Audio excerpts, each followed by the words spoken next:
Chapter 2647. Statue's Forbidden Zone. With each step Shifeng took toward the majestic statue before him, the mental assault coming from it intensified. However, he kept advancing without being affected in the slightest, as if the mental assault was non-existent. 80 yards, 70 yards, 60 yards.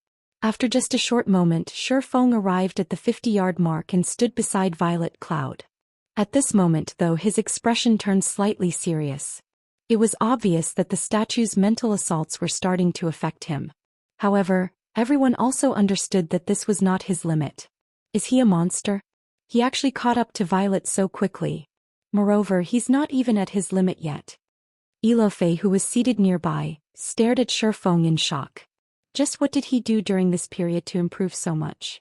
Players that had never attempted mental condensation before might not know how much improvement Shifeng just displayed. However, everyone present who had been continuously honing their mental condensation and resisting the statue's mental assaults for more than 10 hours now, knew exactly how much Shifeng had improved. While Shifeng's shattering the mental assault at the 85-yard mark might seem very amazing, the mental assault weakened with distance. The 85-yard mental assault was incomparable to the 50-yard mental assault. In fact, Ilofei had doubted that Shifeng could even resist the 50-yard mental assault. As for Violet Cloud, her talent was clear for all to see. Violet Cloud's talent was so great that Ilofei found it to be mind-boggling. Hence, when she saw Shifeng's mental condensation standard and improvement speed losing out to Violet Cloud's, she did not find it surprising at all. Moreover, Violet Cloud was a magical class player, which gave her an advantage over melee players when it came to mental condensation. This point was clear from everyone's training results during this period. Therefore, it was very normal for Shifeng to be inferior to Violet Cloud. Now, however, Shifeng had actually surpassed Violet Cloud, shattering even the 50-yard mental assault. This situation was truly surprising. After all, Shifeng had been training his mental condensation outside the 100-yard mark. Trying to improve one's mental condensation at that distance was much more difficult. This was something they had tested for themselves during their break periods. However, even under such a situation, Shifeng had still managed to surpass Violet Cloud. The amount of talent he possessed was simply ludicrous. While Ilofei was in a daze, Shifeng had arrived at the 30-yard mark. And upon retaliating against the mental assault here, he stumbled back one step, his complexion immediately turning pale. It seems it's going to be difficult to get any closer than this. The power of the mental assault here is already several times that of the 50-yard mental assault. It's no wonder so many people couldn't reach and cross the 30-yard mark in the past. When Shifeng tried retaliating against the 30-yard mental assault, he had instantly lost 1/15 of his maximum concentration. This was no longer a loss he could afford. In the past, the area within 30 yards of divine will statues had been considered a forbidden zone. According to rumors, anyone that managed to train within this zone would see a qualitative leap in their mental condensation standard. Although this improvement would not provide players with a substantial boost in combat power, it would hone their perception of mana to inhuman levels, as well as facilitate the formation of their magic domain when they reached Tier 4. It was even rumored that the improvement one received from training within the Forbidden Zone could provide significant help when challenging the Tier 5 promotion quest. Meanwhile, upon seeing Shifeng finally fail, Aqua Rose and the others could not help a sigh of relief. After all, if Shifeng were to get any closer to the statue, they would really start suspecting that they were severely lacking in talent. Although I can't train efficiently at the 30-yard mark, training at the 35-yard mark isn't a bad option either. With this, I shouldn't need more than 2 days to raise my concentration to the Tier 4 standard. Shifeng could not help but sigh when he looked at the Forbidden Zone before him. However, he wasn't too disappointed. In its current state, divine change was still incomplete. Originally, he thought that he would be fortunate if he could train at the 50-yard mark with the help of the combat technique. After all, he could exert only 15% of his body's muscles in the same direction. He still couldn't unify the strength of the remainder of his body. Hence, he was already quite satisfied with his current results. As for entering the Divine Will's Forbidden Zone, so long as he could perfect divine change, it should not be a problem at all. Following which, Shifeng returned to the 35-yard mark and started absorbing the divine will there, improving his concentration. As he continuously absorbed divine will and raised his maximum concentration, the number of players that got resurrected and entered Lightforged City also increased. When the many members of Violet Sword and Azure saw Shifeng and the others sitting in front of one of the statues on the city walls, they were bemused. I really don't know what those people from Zero Wing are doing. They're actually wasting time sitting before a statue. Do they not know that the peace outside has already shattered completely? Crimson Star could not help her puzzlement when she read the report her subordinate sent her regarding the activities of Zero Wing's members. Violet Swords and Azure's members were all doing their best to improve their combat power in Lightforged City. Zero Wing's members, on the other hand, had wasted 2 whole days doing nothing. Aside from occasionally leaving their position to have a meal at Lightforged City's restaurants, they had spent all their time sitting before one of the statues erected on the city walls. Rather than coming here to train, Zero Wing's members looked as if they were on vacation. Zero Wing probably has its own considerations. After all, when it comes to peak experts, it is already superior to ordinary superpowers, Wildfighter said. Moreover, after the partnership this time, I heard that Azure plans to ally itself with Zero Wing. Afterward, Zero Wing will have a much smoother path ahead of it. Ally? So what if Azure allies with Zero Wing? Let alone Azure, even some super guilds are failing to cope with the current situation. How can Azure possibly have the time to help Zero Wing? Crimson Star said disdainfully. In addition, peak experts are no longer as effective as they were before. The various powers have already researched plenty of war weapons. The usefulness of Tier 3 players is continuously diminishing. Nowadays, Zerg tactics rule the battlefield. Since guild towns and cities no longer enjoyed the protection of NPC soldiers, guilds had lost their greatest assurance. Players no longer had to fear overly powerful NPC soldiers and were free to cause trouble inside guild towns and cities. This was especially good news for powerful experts and developing powers with limited territory. In fact, according to Violet Sword's intelligence network, over 200 guild towns on the western continent had switched owners since the activation of the Demon God's Chaos expansion pack. And while the various superpowers still hadn't suffered any losses due to this expansion pack, that was mainly because of the large number of Tier 3 experts and peak experts they possessed. Zero Wing, however, was significantly inferior to the various superpowers in this regard. Read latest chapters at Wuxia World. This isn't something we need to concern ourselves about. Instructor Tori has just sent news that some of the secretly developing superpowers have started stirring recently. So once we complete our training here, he wants us to station our trump card legion in the 2 guild cities closest to level 100 maps as insurance, Wildfighter said. I understand. Once our time here is up, I'll bring the men over, Crimson Star replied, nodding. Meanwhile, as Crimson Star and Wildfighter were conversing, Shifeng, who was sitting quietly before one of the city wall statues, suddenly opened his eyes. At the same time, an invisible ripple spread out from his body, weakening the Divine Will's mental assault considerably. Success. Chapter 2648, Tier 4 Concentration. When the strange ripple appeared from Shifeng's body, Aqua Rose and the others present promptly noticed it. At the same time, they felt a mental pressure from Shifeng that they had never felt before. Although this mental pressure was far weaker than what the Divine Will statues radiated, it was inherently the same. Guild leader, did you break through? Aqua Rose could not help asking as she looked at Shifeng.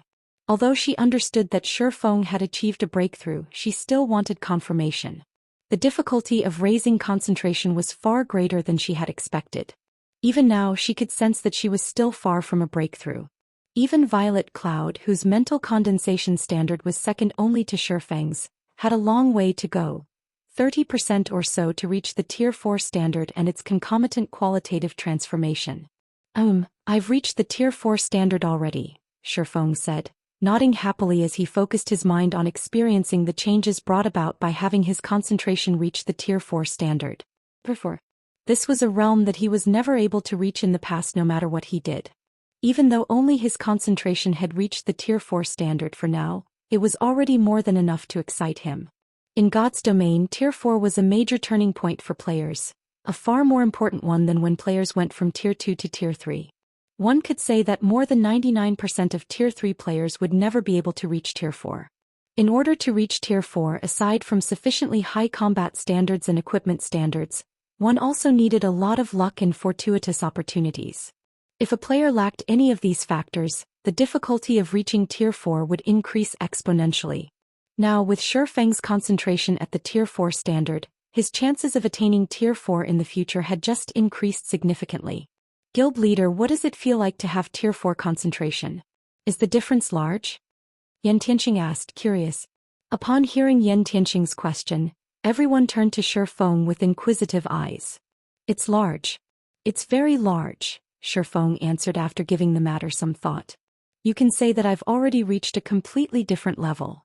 The improvement of the concentration attribute would provide a significant increase in a player's control over their physical body and mana.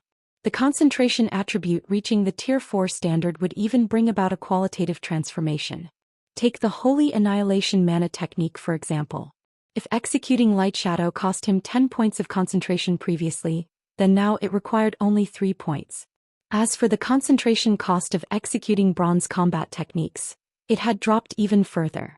Now he could basically use Bronze combat techniques as if they were advanced combat techniques. In addition, even executing Tier 3 skills and spells at a 100% completion rate would probably no longer be difficult. Even breaking through the 100% threshold was entirely doable. Is the difference really that great? Aqua Rose could not help her incredulity. Although I do not wish to say this, the difference is indeed like heaven and earth. Right now, in a situation where I have the same basic attributes, I'm certain my current self can defeat my previous self in less than 10 moves, Shifeng replied, chuckling when he saw the skeptical look Aqua Rose was giving him. Only after his concentration reached the Tier 4 standard did he truly understand how big the gap between Tier 3 and Tier 4 was.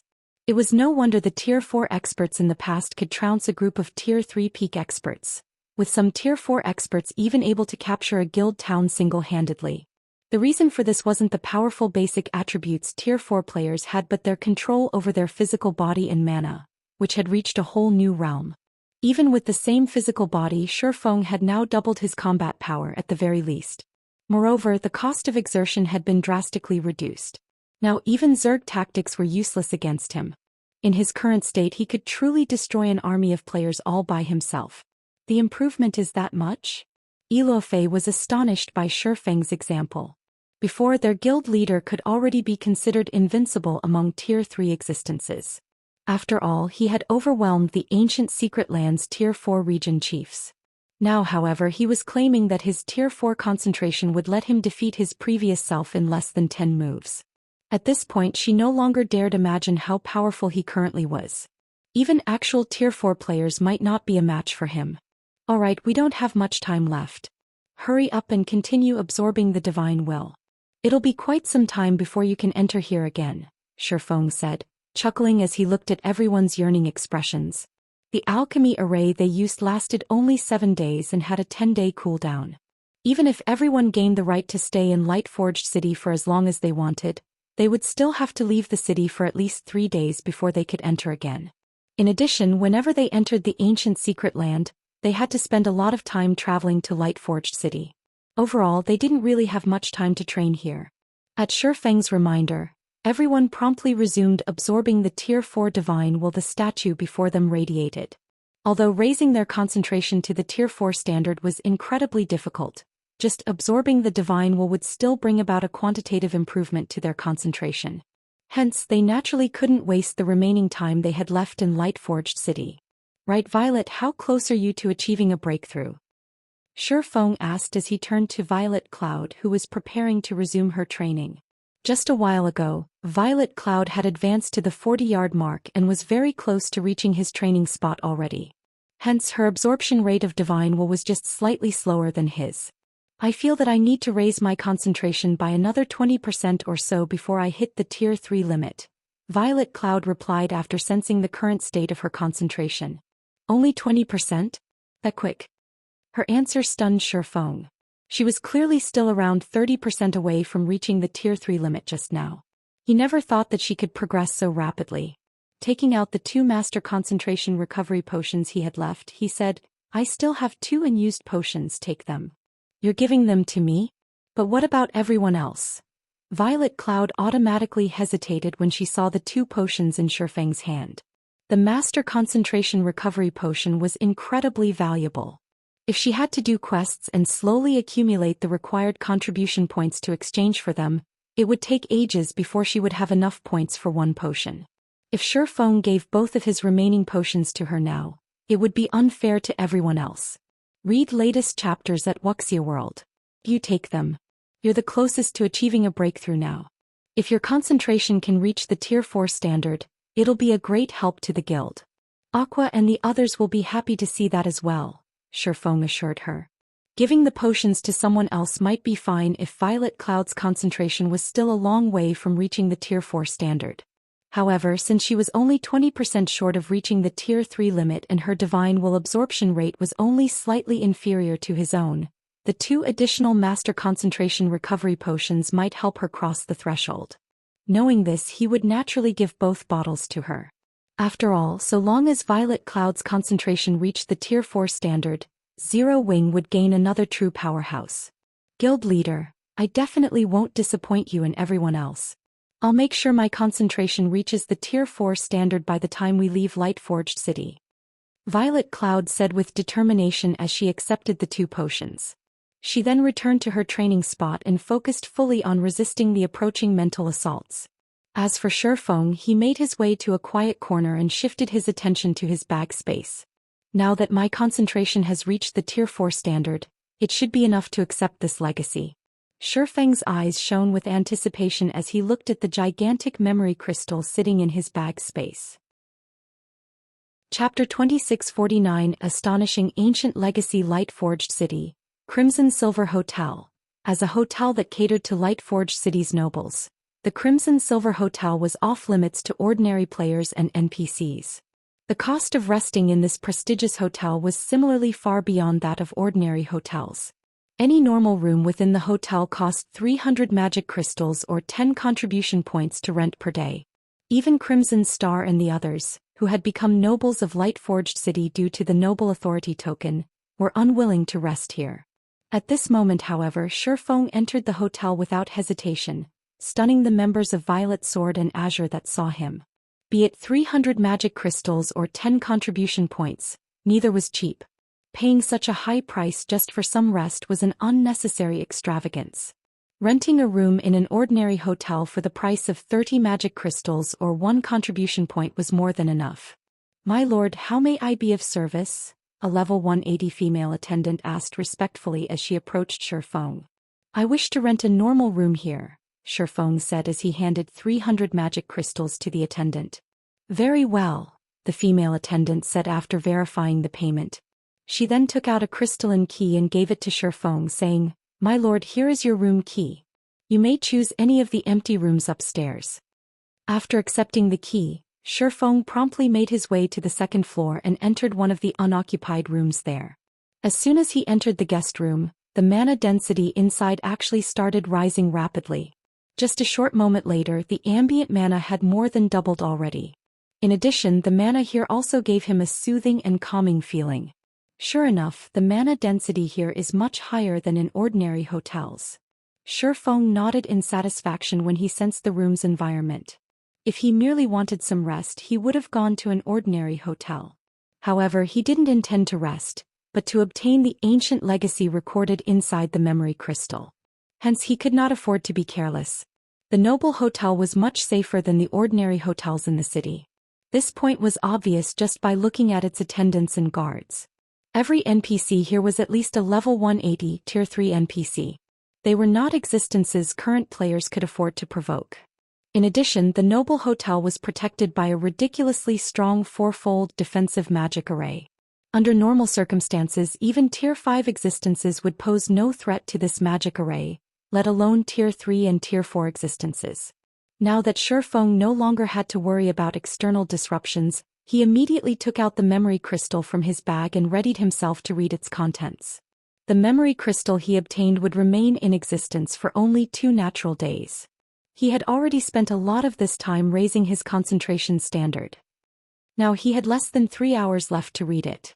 Now that my concentration has reached the Tier 4 standard, I should be able to read it, right? Shifeng could not help being nervous as he tapped his finger on the memory crystal. On this trip to the ancient secret land, his greatest harvest would definitely have to be the memory crystal. In fact, Everything else he obtained from this trip couldn't even come close to half the value of this memory crystal. If he still couldn't read the information contained in it, then he really would die from heartache. In the next moment, the sound of a system notification entered his ears. System, warning. You have discovered a large memory crystal. According to your current concentration, if you read the recorded information completely, there is a very small chance you will enter a deep coma. Do you still wish to read the information? There's still a risk? Shi Feng was stunned when he saw the system notification. Just what is in this thing? Although the Tier 4 standard was not the apex of God's domain, it was definitely above average. Even a king had to take Tier 4 existences seriously. Now, however, despite his concentration having reached the Tier 4 standard already, reading the recorded information still involved a bit of risk. This was simply unbelievable. Although there is a risk, I want to see what is recorded in this thing. Gritting his teeth, Shi Feng chose to read the information in the memory crystal. Memory crystals that contained ancient legacies were incredibly rare in God's domain. In fact, they could be counted on the fingers of one's hands. Previously, due to the very large chance of him falling into a deep coma, Shi Feng did not dare read the recorded information. However, now that the risk had become very small, he naturally had to try. After all, he wouldn't get another opportunity like this again in the future. After he chose to read the contents of the memory crystal, the large crystal in his hand started rapidly gathering mana from its surroundings. It then released a dazzling glow that brightly illuminated the entire room. Afterward, a beam of white light shot out from the memory crystal and into Shi Feng's forehead. For a time, Shi Feng sensed countless images and texts being transferred into his brain. The amount of the information was simply astonishing. It felt as if he had just plunged into a sea of knowledge. 10 minutes. 20 minutes. 1 hour. For the first half hour, Shi Feng still felt fine after receiving the copious information. However, after the transfer process continued for 40 minutes, he felt a stinging in his head as if someone was using a needle to poke his brain. Meanwhile, as time passed, this stinging sensation only intensified. After 80 minutes into the transfer process, Shi Feng felt as if his brain was about to explode. Right then, the beam the memory crystal released disappeared. Immediately afterward, the crystal shattered into countless fragments and vanished from the room. As for Shi Feng, his body swayed slightly as his mind was in a mess. And when he opened his eyes, the world spun around him. How close! If the transfer process had continued for a few more minutes, I might have fainted. At this moment, Shi Feng felt that the system had tricked him. Despite the warning stating that there was only a very small chance for him to fall into a deep coma, he was clearly very close to breaching the mental protection system, which would have forced him into a deep coma for a very long time. Then he would definitely die of regret. However, after resting for a few minutes, Shi Feng started feeling much better, the pain in his head having lessened significantly. Meanwhile, the information he had received also came into focus. This is a lie, right? A small, mobile fortress design? Stunned, Shi Feng wondered if the system was playing a joke on him when he looked at the images and text displayed before him. Read latest chapters at Wuxia World. EU in God's domain, fortresses were much more valuable than towns. After all, aside from providing players with a place to rest, fortresses possessed far greater offensive and defensive capabilities than towns. They were shelters made for all kinds of warfare. Even a small fortress could easily fend off the assault of a large number of Tier 4 existences. Moreover, fortresses had much lower production costs and operation costs. Hence, they had been highly popular among the various powers in the past. During Shi Feng's previous life, over 70% of the player shelters found in level 100+ maps were fortresses. However, the design currently displayed before him was a cut above even ordinary fortresses. In fact, even during his previous life, he had the fortune to witness such constructions only a few times. This construction was the mobile fortress. It was a fortress that could drive countless powers crazy. Chapter 2650, Small Mobile Fortress. No wonder the recorded information is so massive. Thankfully, the information is only for a small mobile fortress. Had it been for a medium mobile fortress, even concentration at the peak of Tier 4 wouldn't have been sufficient to read it. Realization dawned upon Shi Feng when he saw the details regarding the small mobile fortress design. On the surface, The difference between a normal fortress and a mobile fortress might not seem very large, with one stationary and the other mobile. However, the difference distinguishing them was far from just mobility. In the construction of a normal fortress, the construction materials had priority, while magic arrays were secondary. For a mobile fortress, it was the opposite. The magic arrays took priority while materials were secondary. A mobile fortress could also be labeled a magic fortress. The two constructions were on entirely different levels of complexity. From what Shifeng could see, just the magic arrays required to construct the small mobile fortress numbered several thousand. Moreover, even the weakest of them was a basic master magic array. One could easily imagine how complex of a construction a mobile fortress was. If the design he received were for a medium mobile fortress, its complexity would be even more frightening, most likely boasting tens of thousands of magic arrays. Just thinking of this number gave him the shivers. However, when Shifeng took a closer look at the details of the small mobile fortress design, he did not know whether he should cry or laugh. A mobile fortress was something countless powers had yearned to obtain in his previous life. In fact, the superpowers had even been willing to exchange a main city for a mobile fortress. This was despite the exceptionally high difficulty of upgrading a guild city into a main city. A lot of time and effort were needed to obtain a main city. However, even when offered a main city, there had never been any power that was willing to part with their mobile fortress. After all, a mobile fortress was an aerial base. Even though a small mobile fortress's size wasn't comparable to that of a basic town, in a situation where flying mounts were incredibly rare and very few guild cities could get established in level 100 plus maps, a mobile fortress was worth far more than 3 main cities. In the past, any power that possessed a mobile fortress had been a target of partnership for the various superpowers. Countless independent peak experts and top adventurer teams would also do whatever they could to gain the qualifications to enter a mobile fortress. Some first-rate guilds that were fortunate enough to obtain a mobile fortress had even instantly become pseudo-superpowers as a result. Moreover, none of the superpowers wished to offend them. Now, although Shifeng did not obtain an actual mobile fortress, he had the design to make one. Moreover, as an intermediate master magician, he could build a mobile fortress now and instantly stabilize Zero Wing's position in God's domain. This was definitely a matter worth celebrating. However, after studying the design, Shifeng also discovered a headache. While he indeed possessed the mobile fortress design as well as the necessary skills to construct it, the mobile fortress's material cost was stratospheric. Setting aside the various materials necessary for the several thousand magic arrays, just the materials for the basic structure of the mobile fortress were already more than enough to make any superpower in the current God's domain faint. 8 million magic crystals, 30,000 mana stones, 2 million pieces of mana ore. Although these were all generally available on the market, the amounts required were not something ordinary superpowers could afford. Not to mention, the construction of the small mobile fortress also needed various other valuable materials such as magic metal. By Shifeng's rough estimates, completing the small mobile fortress would cost a minimum of 50 million gold.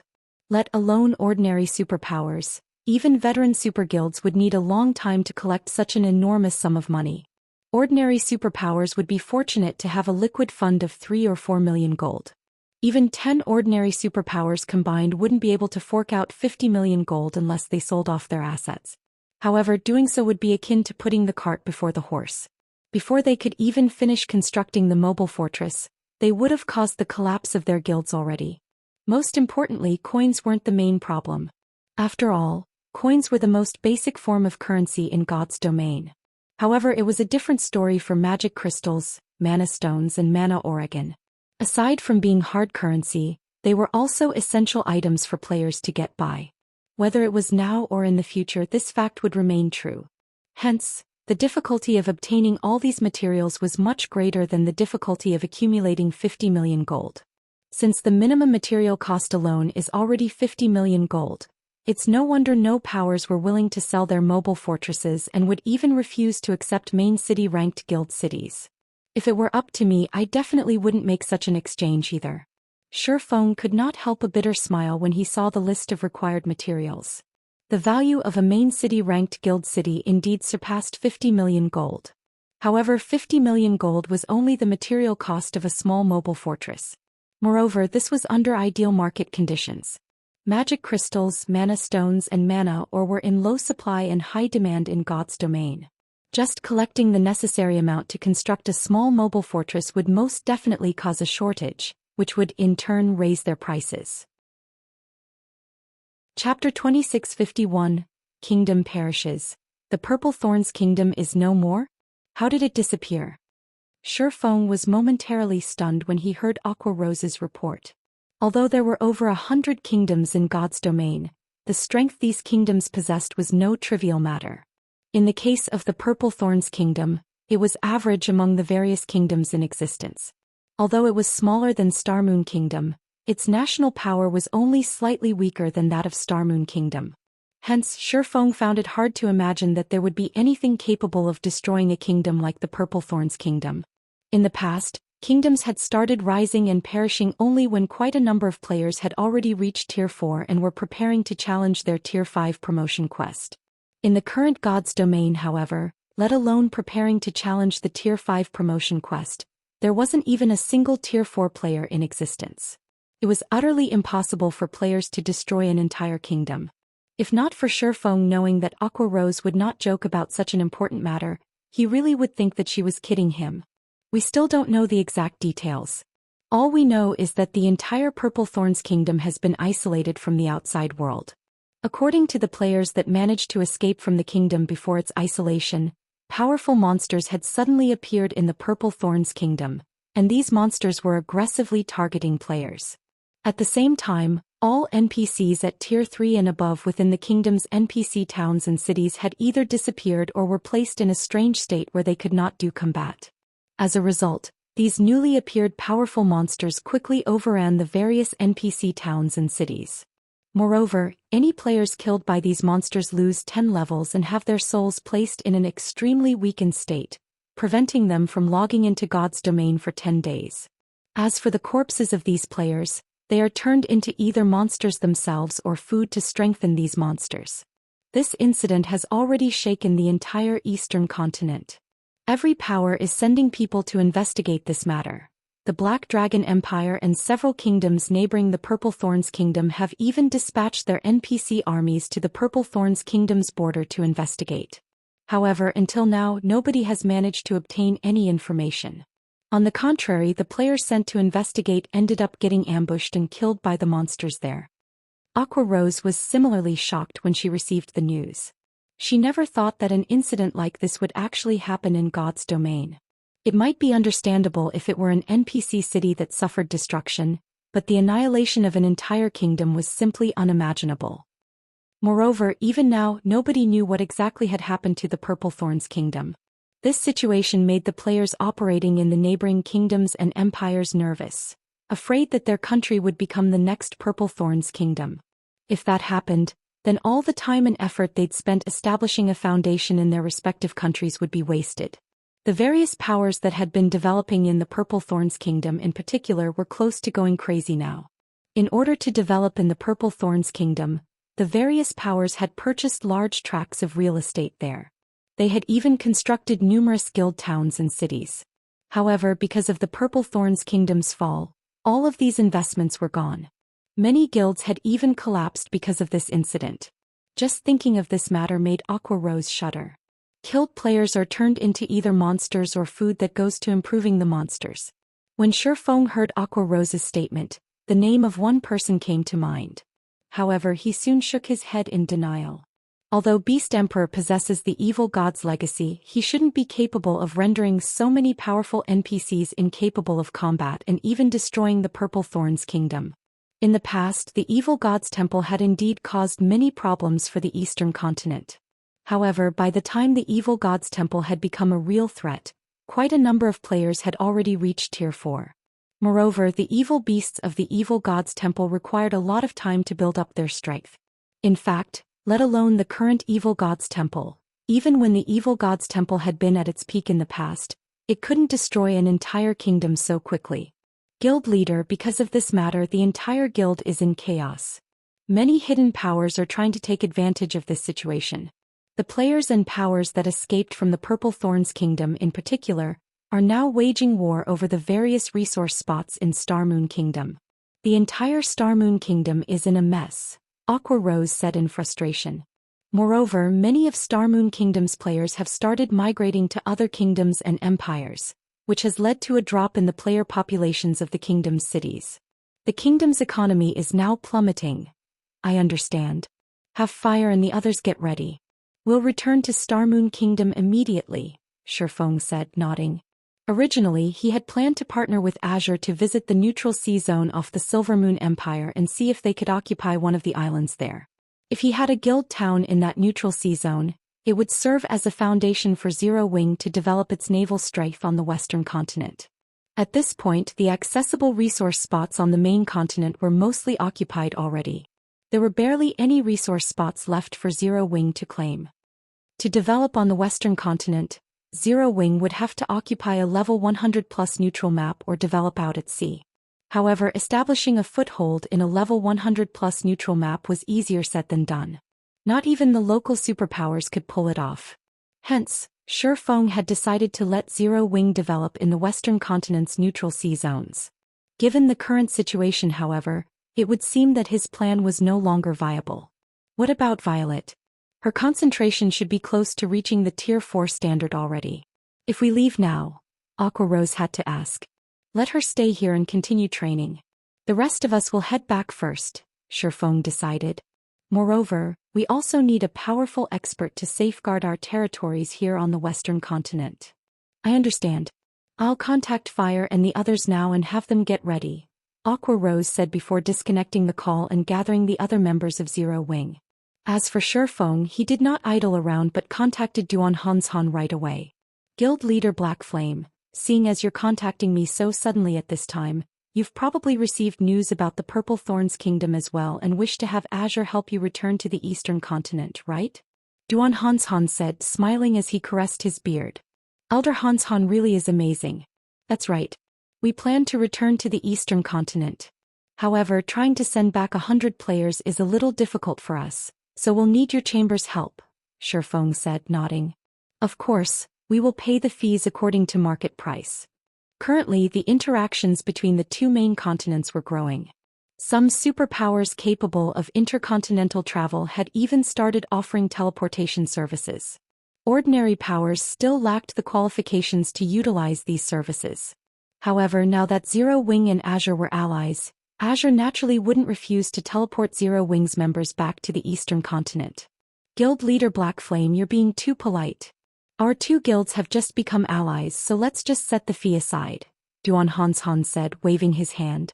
We only hope that we can send some of our guild's young talents to interact and train at your guild. May I know if guild leader Black Flame can do us this favor? Of course, that won't be a problem.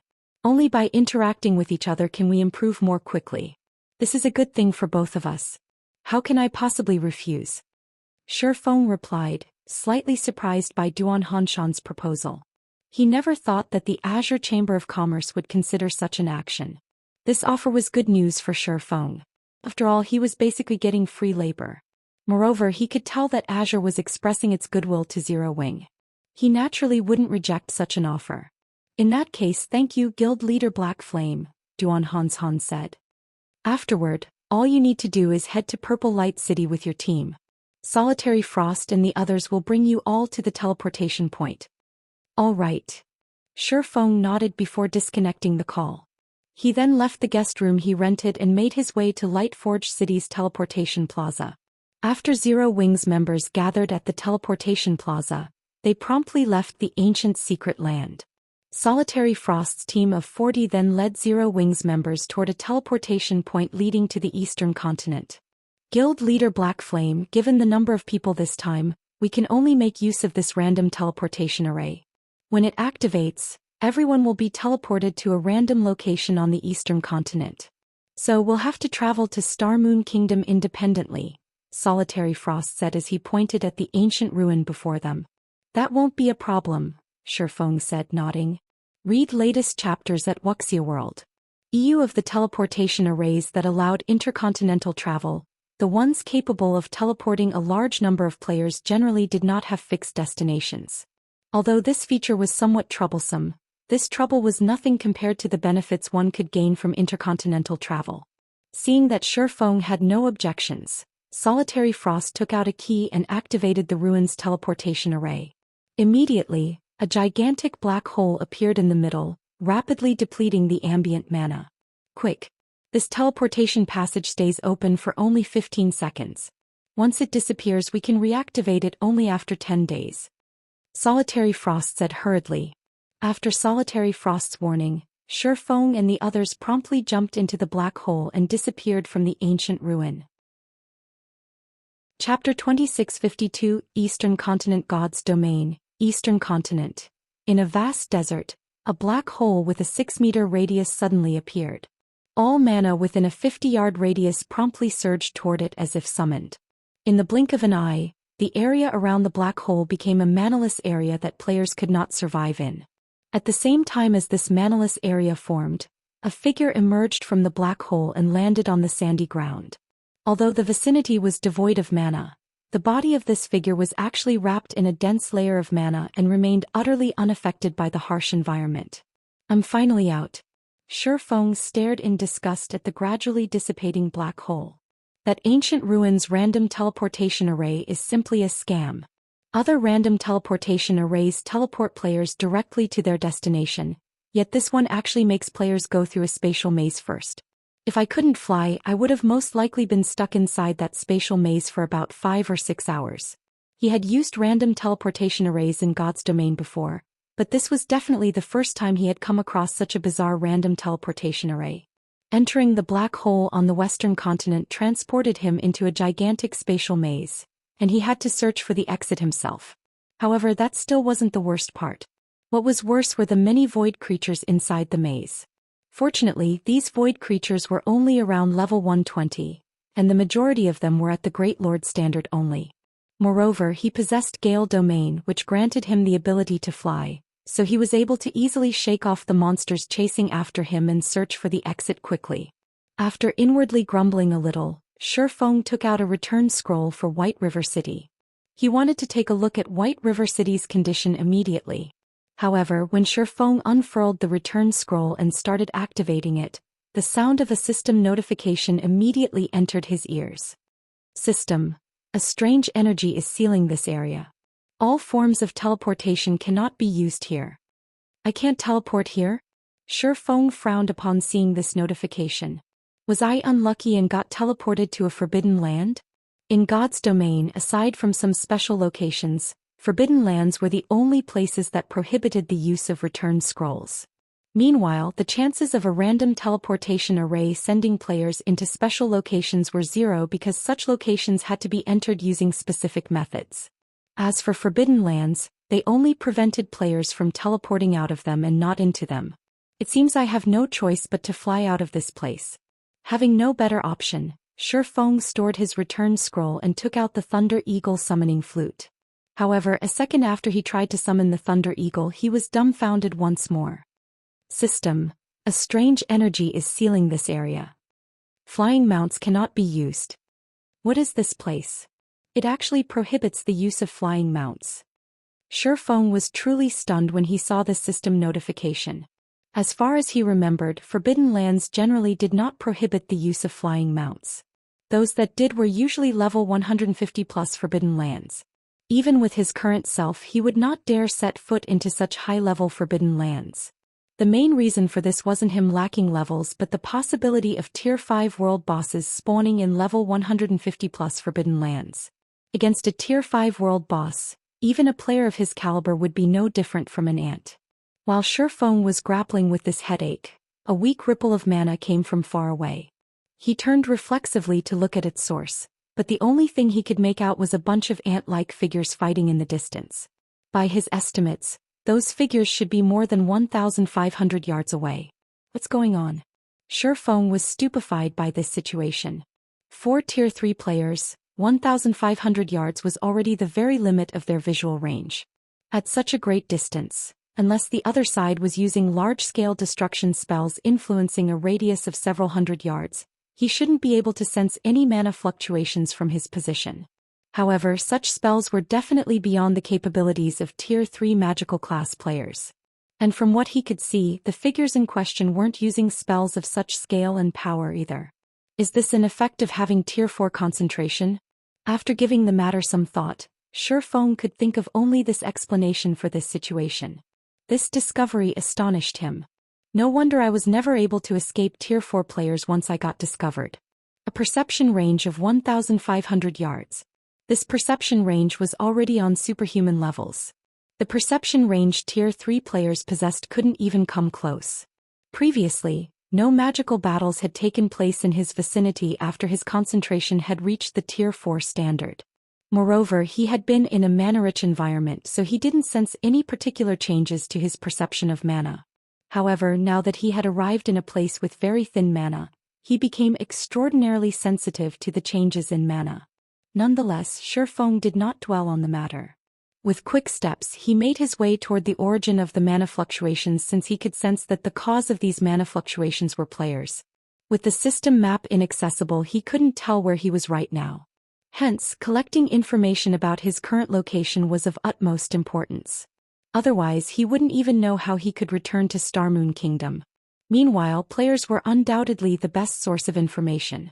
A short moment later, Zhou Xian arrived on a sand dune roughly 400 yards from the battlefield. Standing on the sand dune, he had an unobstructed view of the entire battlefield. Sure enough, they're players.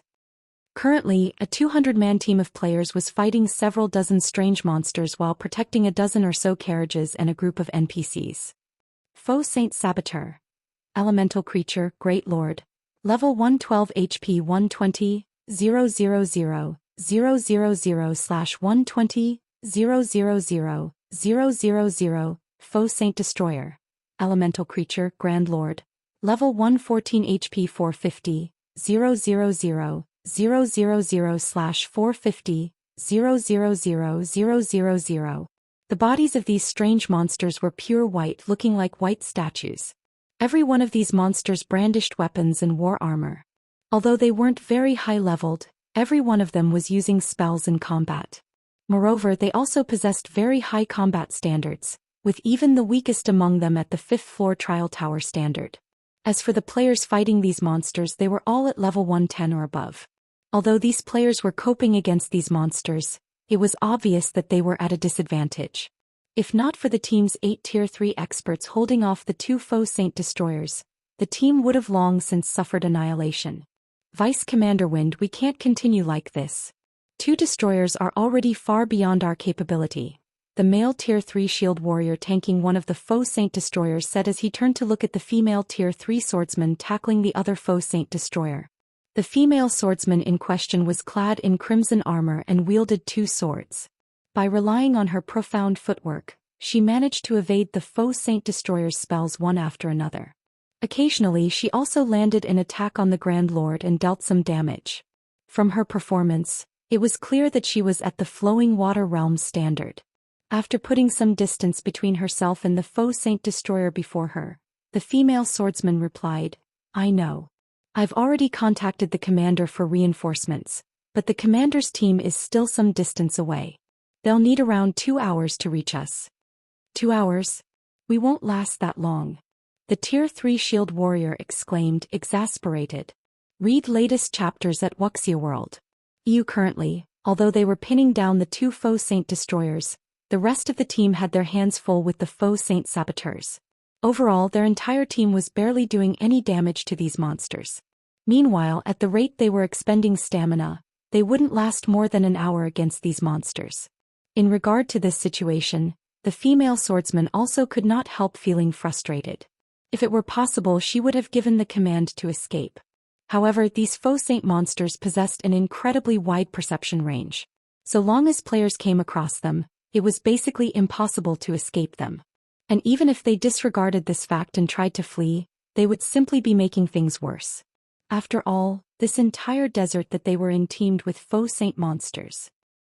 It was very easy for them to attract the attention of more Faux Saint monsters and put themselves in a worse situation. Just as everyone in the team was despairing, a voice suddenly entered their ears. "I'll lure these 2 Grand Lords away. The rest of you focus on getting rid of the Great Lords."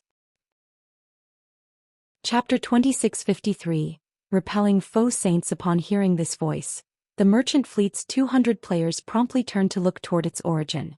What entered their sight was a cloaked swordsman carrying 2 long swords, who was rapidly closing in on their position, his speed surpassing even that of Tier 3 assassins. So fast. Solid Wind, the female swordsman, was surprised when she saw this swift figure. She never thought that they would actually come across other expert players in this desert. However, before anyone could react to this situation, this swordsman had already arrived before one of the 2 foe Saint Destroyers. Upon noticing Shifeng appearing before it, the destroyer promptly raised its greatsword and smashed down at him. The descending greatsword split into 3 sword lights that struck at Shifeng from different directions, each of the sword lights leaving a spatial tear in its wake. Be careful. You mustn't receive this move no matter what. Solid Wind warned hurriedly when she saw the descending sword lights. The foe Saint Destroyer was ostensibly a Grand Lord, but the skills and spells it used could exhibit power at the Tier 4 standard. Moreover, its assault was generally relentless. Once it started attacking, it would continue chaining attacks one after another. So long as players revealed a hole in their defense, the foe Saint Destroyer would use its strongest move to target said weakness. Meanwhile, the foe Saint Destroyer's strongest attack was something even Tier 3 peak experts had difficulty dodging. A hit from this move would instantly kill even a Tier 3 metric tons. However, when Shifeng went up against the foe Saint Destroyer's attack, he actually showed no intention of dodging. Instead, he unsheathed the pitch-black longsword hanging at his waist and took the initiative to meet the attack. Did he not hear Vice Commander Solid Wind's warning? The Tier 3 shield warrior who was tanking the other foe Saint Destroyer was startled when he saw Shifeng's actions. In regard to this situation, the other Tier 3 experts on the team also could not help shaking their heads and sighing. Even their commander, who was their adventurer team's strongest expert, would not dare receive this move directly, choosing to dodge it instead before launching a counterattack.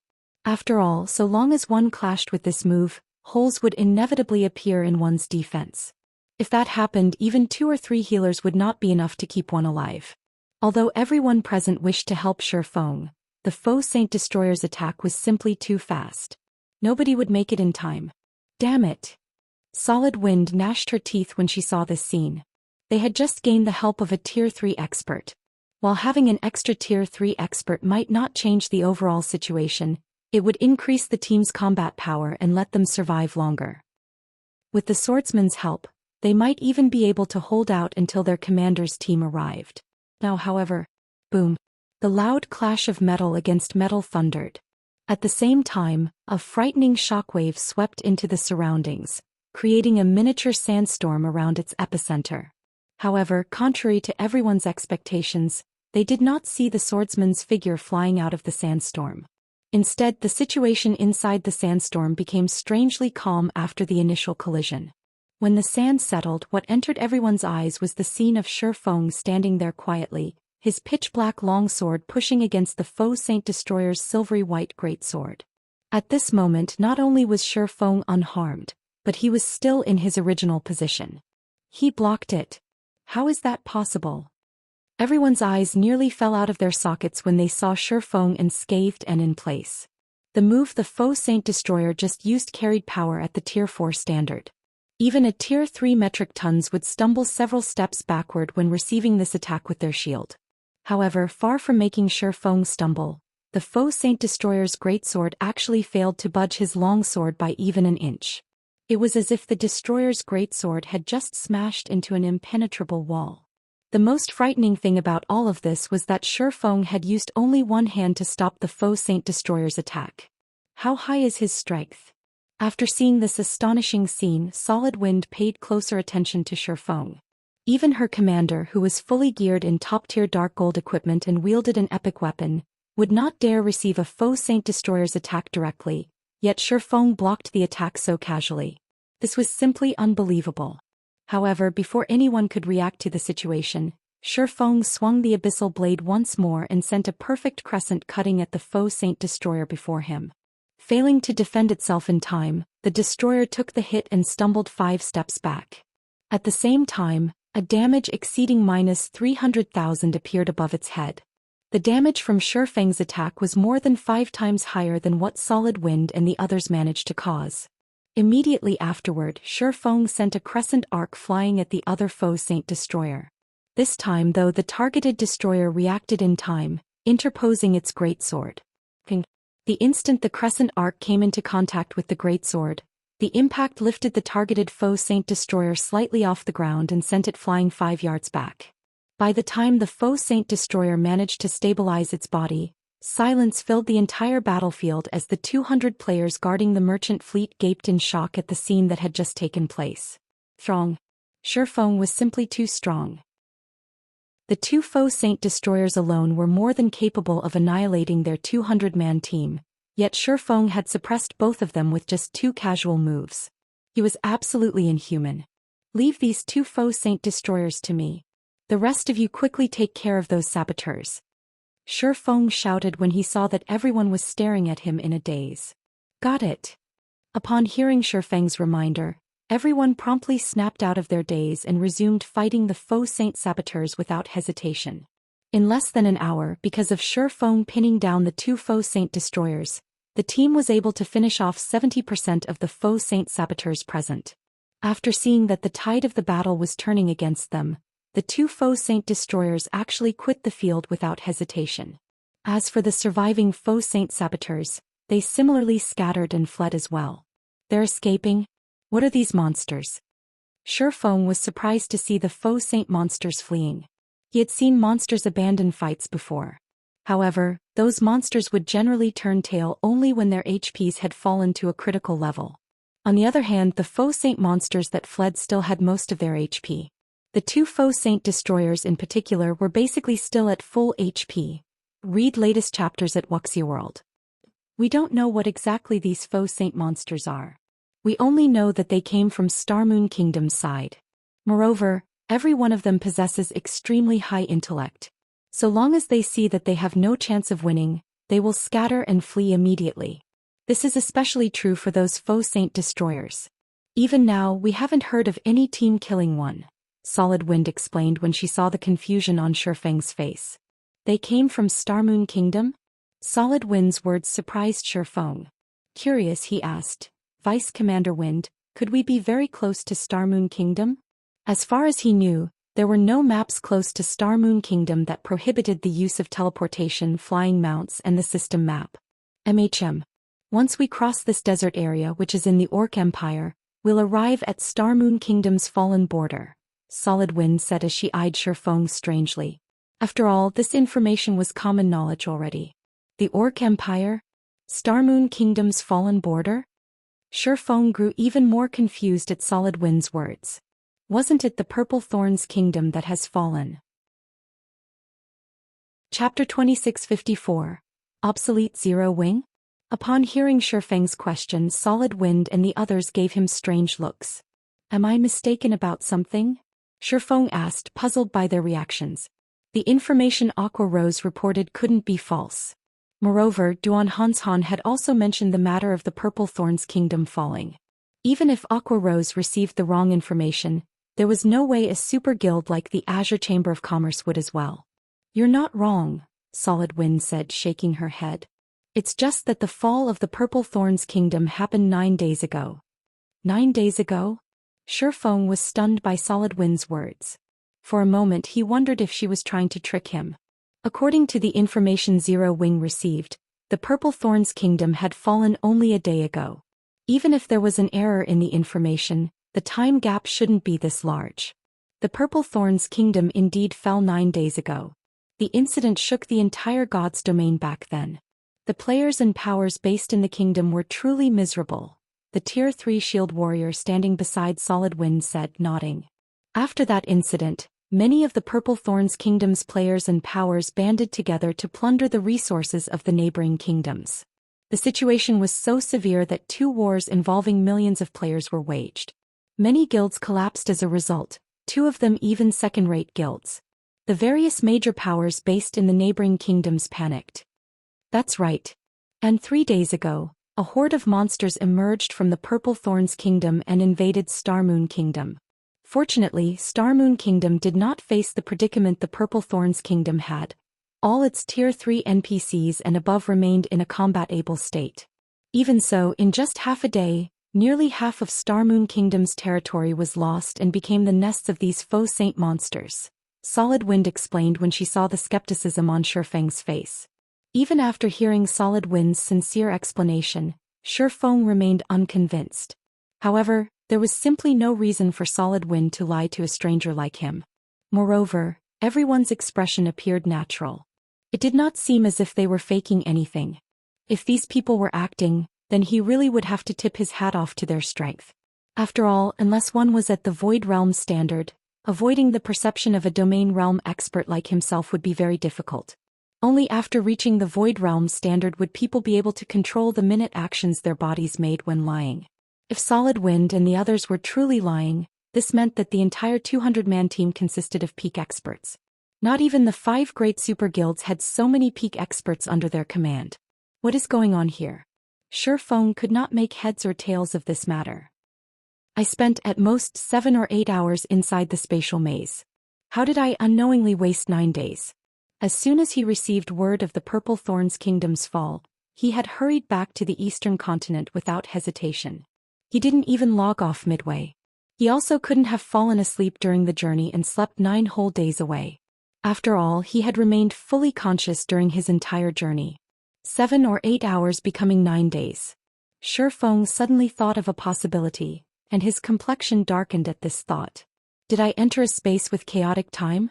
Normally, one would experience 48 hours a day in God's domain. However, in certain special locations time would flow much more quickly, and staying just half a day there would mean an entire month going by in the outside world. Moreover, during this entire month, players should not be interrupted lest they enter a coma and regain consciousness only after a long time. Fortunately, such cases rarely occurred in God's domain. In the past, Shifeng had only ever heard rumors of such situations happening. He never thought that he would experience it himself. In fact, there was a possibility that Aqua Rose and the others had been put into a similar situation as well. Right, Vice Commander Wind, do you know how Star Moon Kingdom's various powers are faring against the faux saint monsters? Shifeng asked after recollecting himself. What was done was done. The time he lost was already gone and there was no way he could get it back. Fortunately, Star Moon Kingdom had only partially fallen. With Zero Wing's status as Star Moon Kingdom's #1 guild and the support of Stone Forest City, Zero Wing shouldn't face too many problems. After all, aside from Zero Wing's main force members that had gone over to the western continent, there were still Melancholic Smile Yulan, and the others to manage things in Star Moon Kingdom. As he currently couldn't make contact with the outside world, the only thing he could do was collect as much information as possible regarding Star Moon Kingdom. The situation isn't optimistic, Solid Wind replied. Originally, these faux saint monsters already had a huge impact on Star Moon Kingdom. However, for some reason the main force members of Star Moon Kingdom's #1 guild, Zero Wing, actually refused to show themselves despite such a major incident occurring. Fortunately, some of Zero Wing's partners operating in Stone Forest City came to help fight these faux saint monsters, allowing Zero Wing to stabilize the situation in Star Moon Kingdom, albeit just barely. However, due to Zero Wing's passivity, a power called Saint's Hand took the opportunity to rise up in Star Moon Kingdom. Not only did Saint's Hand rapidly establish itself in the many resource spots overrun by the faux saint monsters, but they also established plenty of guild towns. It even managed to occupy a fortress in the Orc Empire. To put it simply, Saint's Hand has created a large safe zone where players can safely develop. At the same time, Saint's Hand is also rapidly devouring the territories of Star Moon Kingdom's second and third-rate guilds, provoking wars all over the kingdom. Moreover, the various superpowers and even the Blackwater Guild seem to be terrified of Saint's Hand. Recently, Saint's Hand even captured one of the Star Alliance's guild cities. Saint's Hand's influence in Star Moon Kingdom now exceeds Zero Wing's. I'm afraid it won't be long before Saint's Hand takes action against Zero Wing. At that time the entire Star Moon Kingdom will be engulfed in the fires of war. After Solid Wind fell silent, everyone present could not help sighing dejectedly. They were all players of Star Moon Kingdom. They had been developing there ever since they entered God's domain.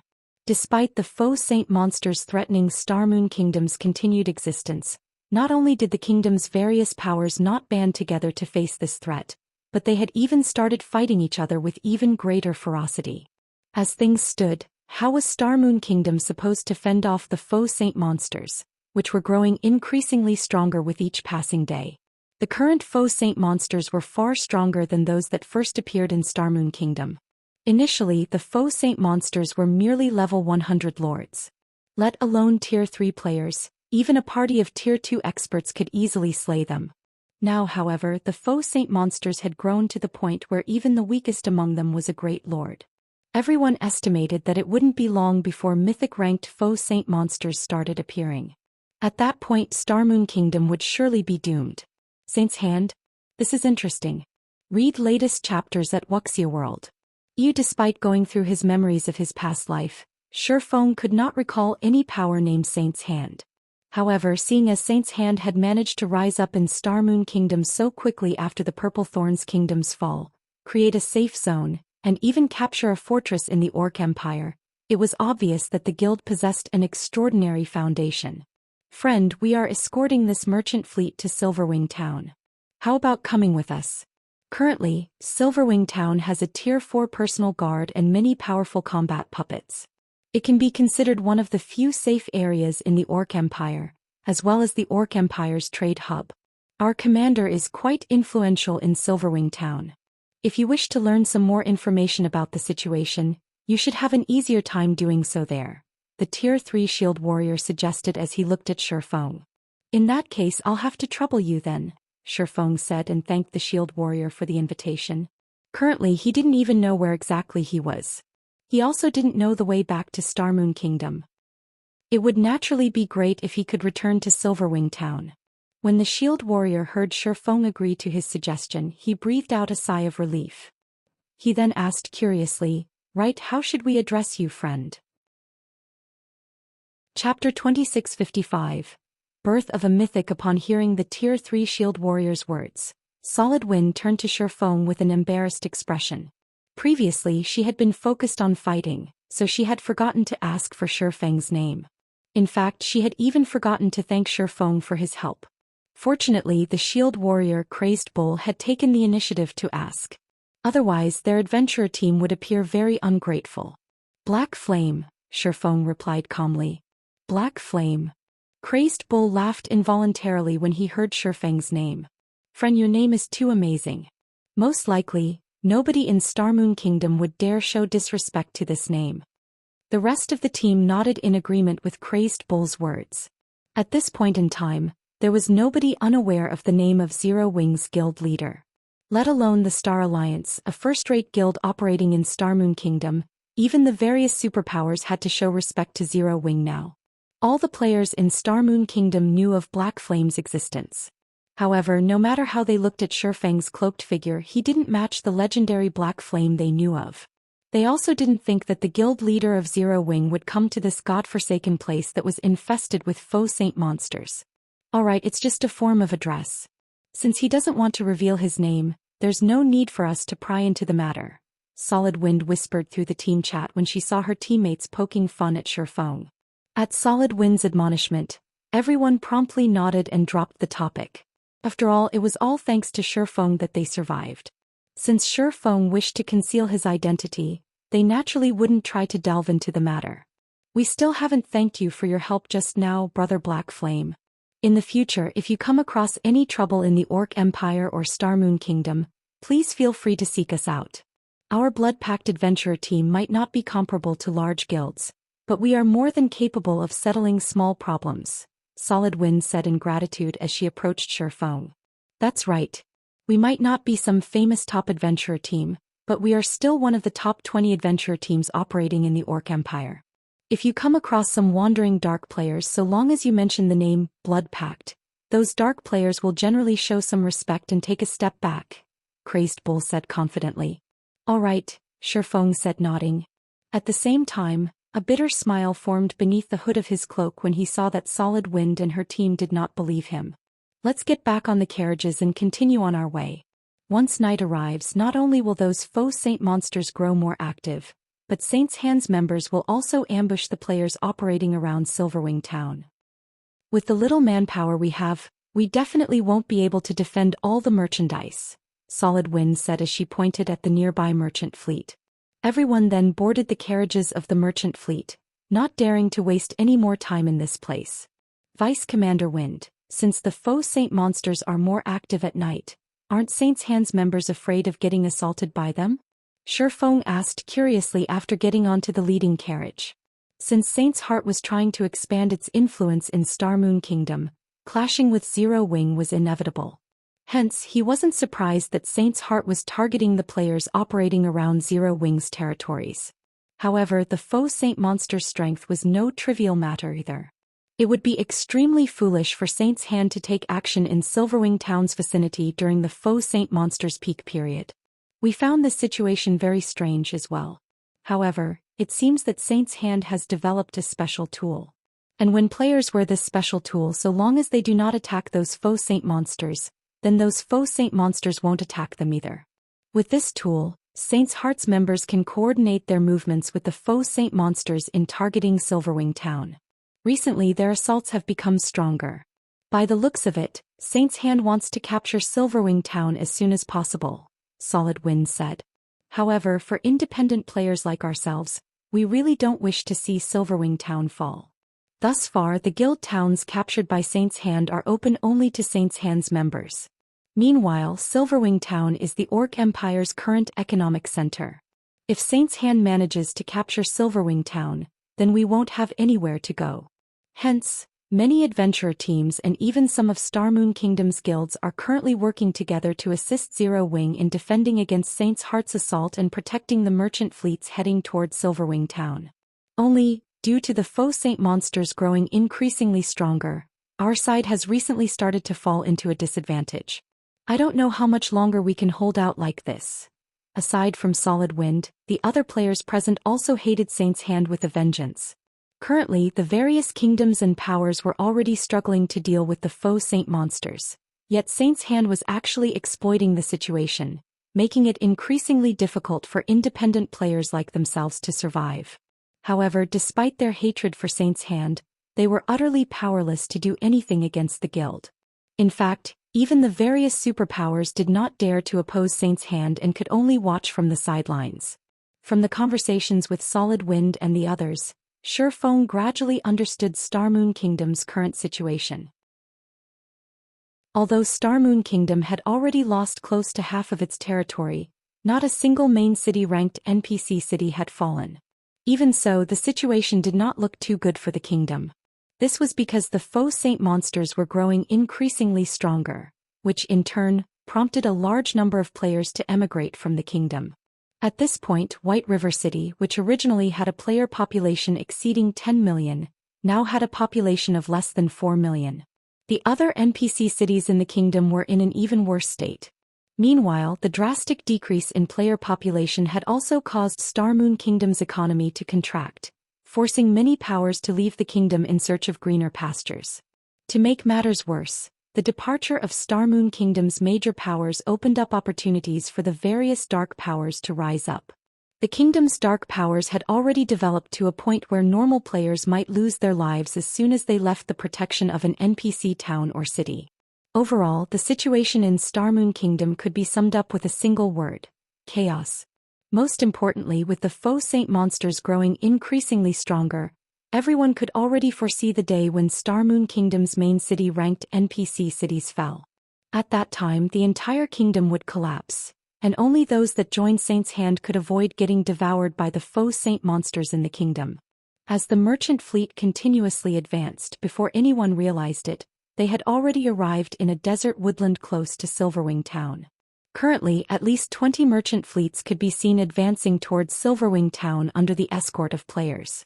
From this, one could easily see how prosperous the current Silverwing Town was. Moreover, aside from the escorting adventurer teams, there was also an army of 10,000 players, belonging to the various large guilds, patrolling the vicinity of Silverwing Town. We're finally safe. Solid Wind breathed out a sigh of relief when she saw this guild army. The sky was already darkening. The faux saint monsters they had to face at this time were no laughing matter, not to mention the threat of Saint's Hand's experts. Their merchant fleet would definitely face annihilation if they came across an ambush. Today's patrol really is amazing. The Star Alliance's vice guild leader Purple Eye is actually leading it. With this, even if Saint's Hand's members attack together with the faux saint monsters, we have nothing to fear, Crazed Bull said, his eyes glowing with excitement as he gazed at the beautiful crimson-robed woman leading the patrol army. The other Blood Pact members nodded their heads in agreement with Crazed Bull when they saw Purple Eye. Nowadays, despite Star Moon Kingdom giving birth to plenty of new experts, those capable of making it to the God's Domain experts list still numbered very few. After all, players all over God's Domain were also continuously growing stronger. The difficulty of ranking within the God's Domain experts list was many times greater than before. Meanwhile, among Star Moon Kingdom's experts on the experts list, Purple Eye ranked within the top 300. According to rumors, she had obtained a powerful bloodline, and her combat power now rivaled that of monster-level experts. To top it all off, just recently Purple Eye had even succeeded in fully unlocking her mana body. At this point, everyone in Star Moon Kingdom was already guessing that Purple Eye had already surpassed Zero Wings Aqua Rose in terms of strength and that she was catching up to Black Flame. With such an expert protecting them, how could they not feel assured? While Blood Pact's members were quietly discussing Purple Eye, a disturbance erupted in the distance. Shortly afterward, deafening roars came from the same direction. Run! Run quickly! The faux saint monsters have come. Upon hearing someone shout these words, everyone in the vicinity reflexively turned to look at the origin of the roars. What entered everyone's sight was a massive dust cloud rapidly approaching. Meanwhile, within the dust cloud, they could faintly make out the figures of 6-meter-tall faux saint monsters, easily numbering several thousand. Everyone quickly retreat to Silverwing Town. Our patrol will hold the rear. Purple Eye shouted when she saw the army of faux saint monsters bearing down on them. The patrol army promptly shifted to a defensive formation. From how calmly the patrol army's members reacted even after seeing the approach of several thousand faux saint monsters, it was obvious that they were all experienced experts. However, when the faux saint monsters arrived within 500 yards, the expressions of the patrol army's members changed. Not good. There's a mythic-ranked faux saint monster. Among the faux saint monsters present, even the faux saint destroyers were only 7 meters tall. However, to everyone's surprise, a 12-meter-tall figure was running amidst the monster army. The intense pressure this 12-meter-tall faux saint monster exuded was so powerful that even level 112 Tier 2 experts felt stifled. The Grand Lord-ranked faux saint destroyers were already incredibly difficult to deal with for Tier 3 experts. In fact, even peak experts had died when fighting against a faux saint destroyer. Nobody dared imagine how powerful a faux saint monster would become after reaching the mythic rank. Not to mention, aside from the mythic-ranked faux saint monster, the monster army also had several hundred faux saint destroyers and several thousand faux saint saboteurs. How is this possible? How can a mythic-ranked faux saint monster appear so quickly? Solid Wind was stunned when she saw the gigantic faux saint monster. We're doomed. We're really doomed this time. Crazed Bull similarly fell into despair at this situation. When facing an army of Grand Lord-ranked faux saint destroyers, players like themselves could still band together to fend off the monsters. However, now that mythic-ranked faux saint monsters had started appearing in the faux saint armies, it was only a matter of time before Silverwing Town perished. After all, even now, nobody had managed to kill a faux saint destroyer. Needless to say, killing the mythic-ranked faux saint devourer would be even more impossible. Moreover, these faux saint monsters would only grow increasingly stronger as time passed. Players like themselves were helpless to stop these monsters. Read latest chapters at Wuxia World. EU. Before anyone could properly react to the appearance of a mythic-ranked faux saint monster, the faux saint army had already started clashing with the patrol army. Against a mythic-ranked faux saint devourer, even the defense of Tier 3 MTs was no different from paper. Executing a horizontal swipe with its spear, the faux saint devourer easily sent the Tier 3 MTS in its path flying, the MTs losing HP rapidly. Even when Purple Eye, a level 114 Tier 3 elementalist, used a Tier 3 curse against the faux saint destroyer, the mythic monster not only blocked the attack without any difficulty but even managed to turn the force of the attack to its advantage, propelling itself toward Purple Eye at lightning speed. If not for her quick reaction activating a life-saving skill in time, she would have been instantly killed. Brother Black Flame, let's hurry up and leave. The patrol army won't hold out for very long, Crazed Bull urged anxiously when he saw Shifeng jumping off the carriage.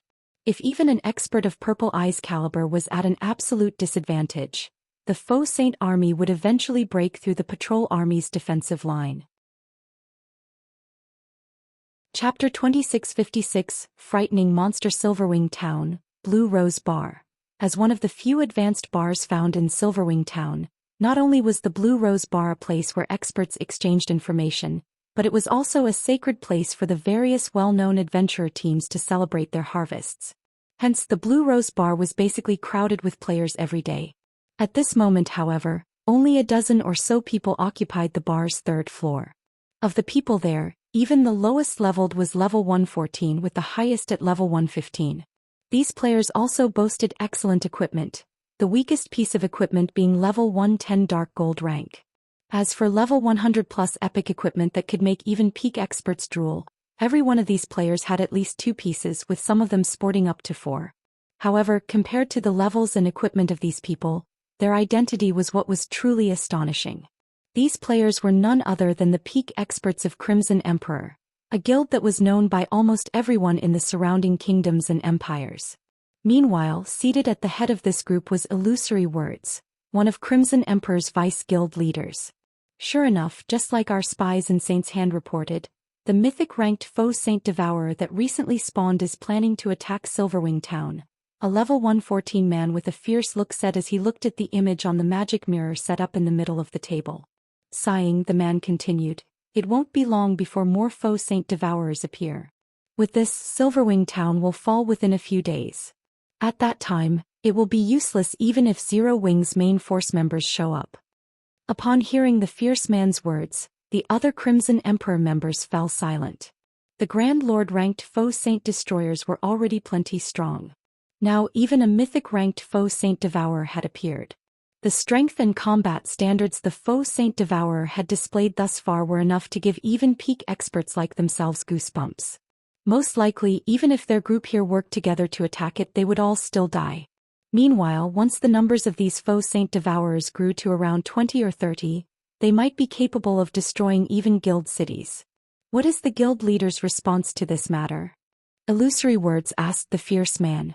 When she saw the Faux Saint Devourer's unstoppable rampage through the magic mirror, she could not help frowning either. The guild leader has ordered a complete withdrawal.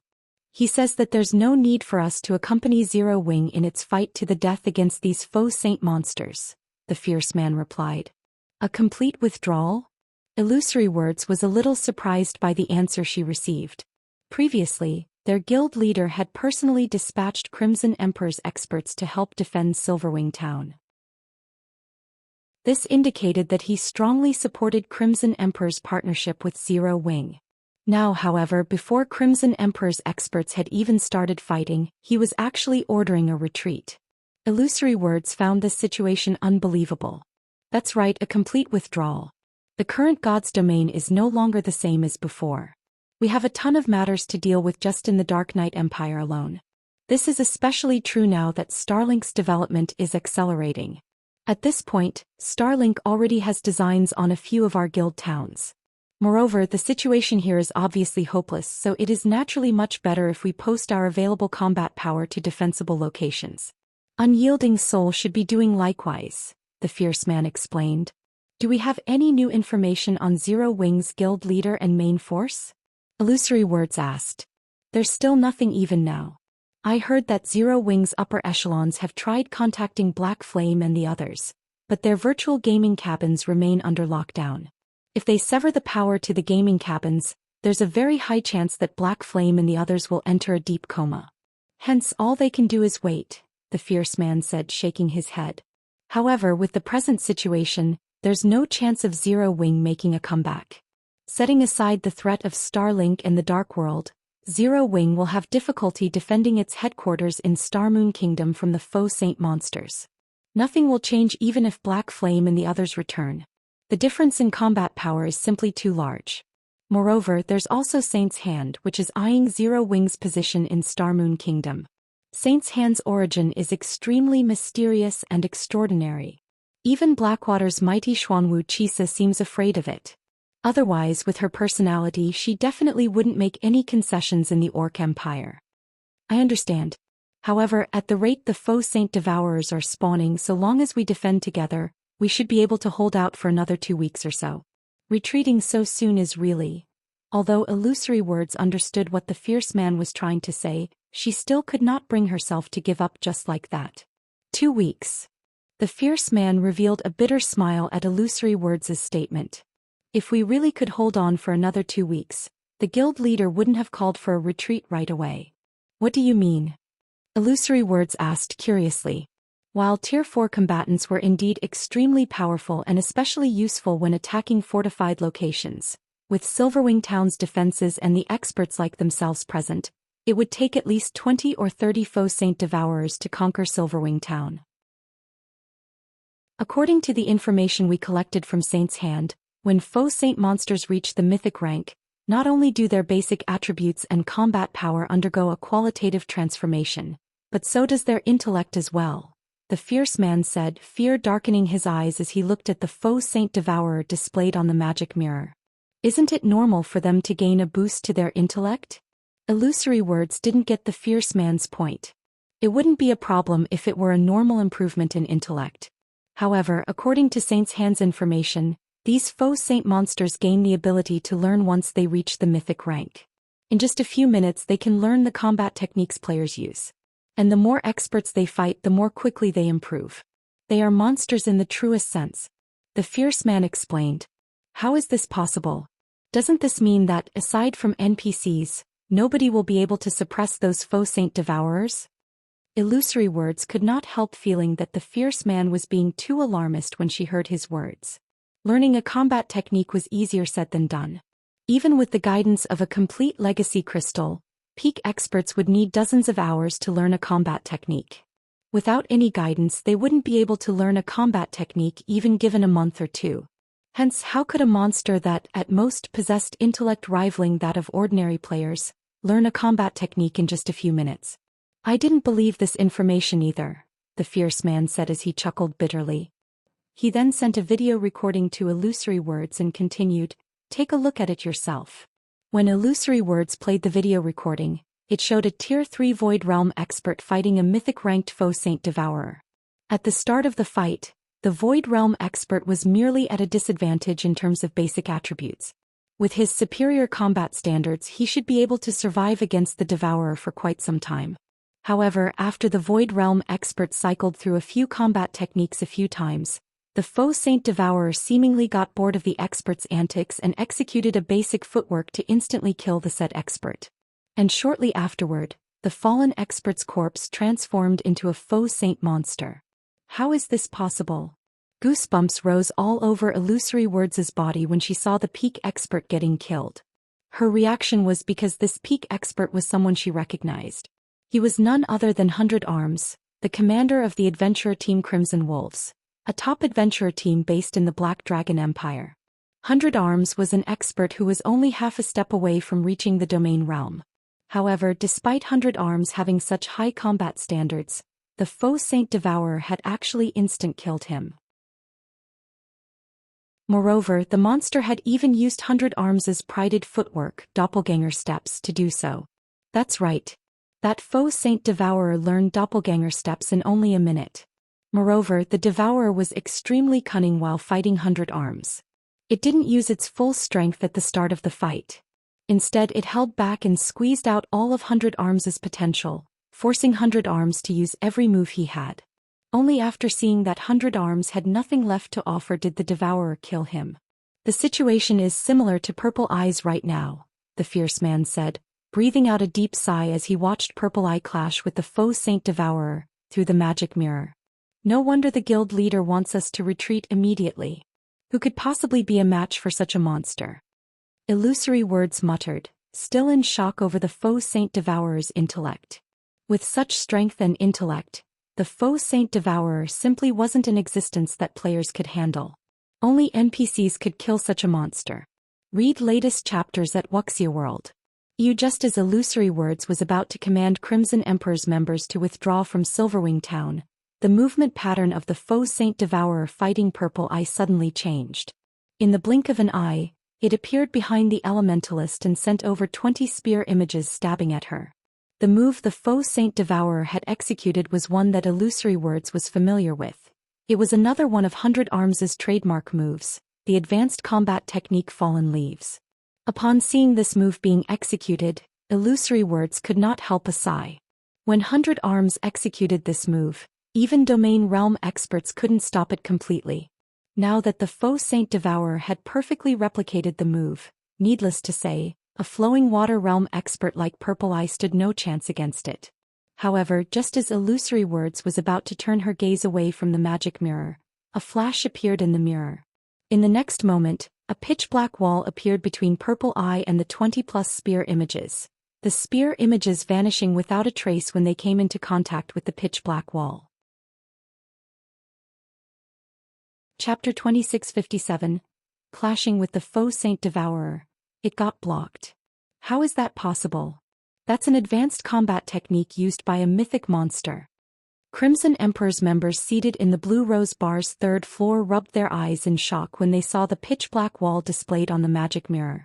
For a moment they all thought they were hallucinating. In terms of basic attributes, the faux Saint Devourer was above average among mythic monsters of the same level. Combined with 100 Arms' Fallen Leaves technique, the power of the Devourer's attack should be capable of sending even mythic monsters flying.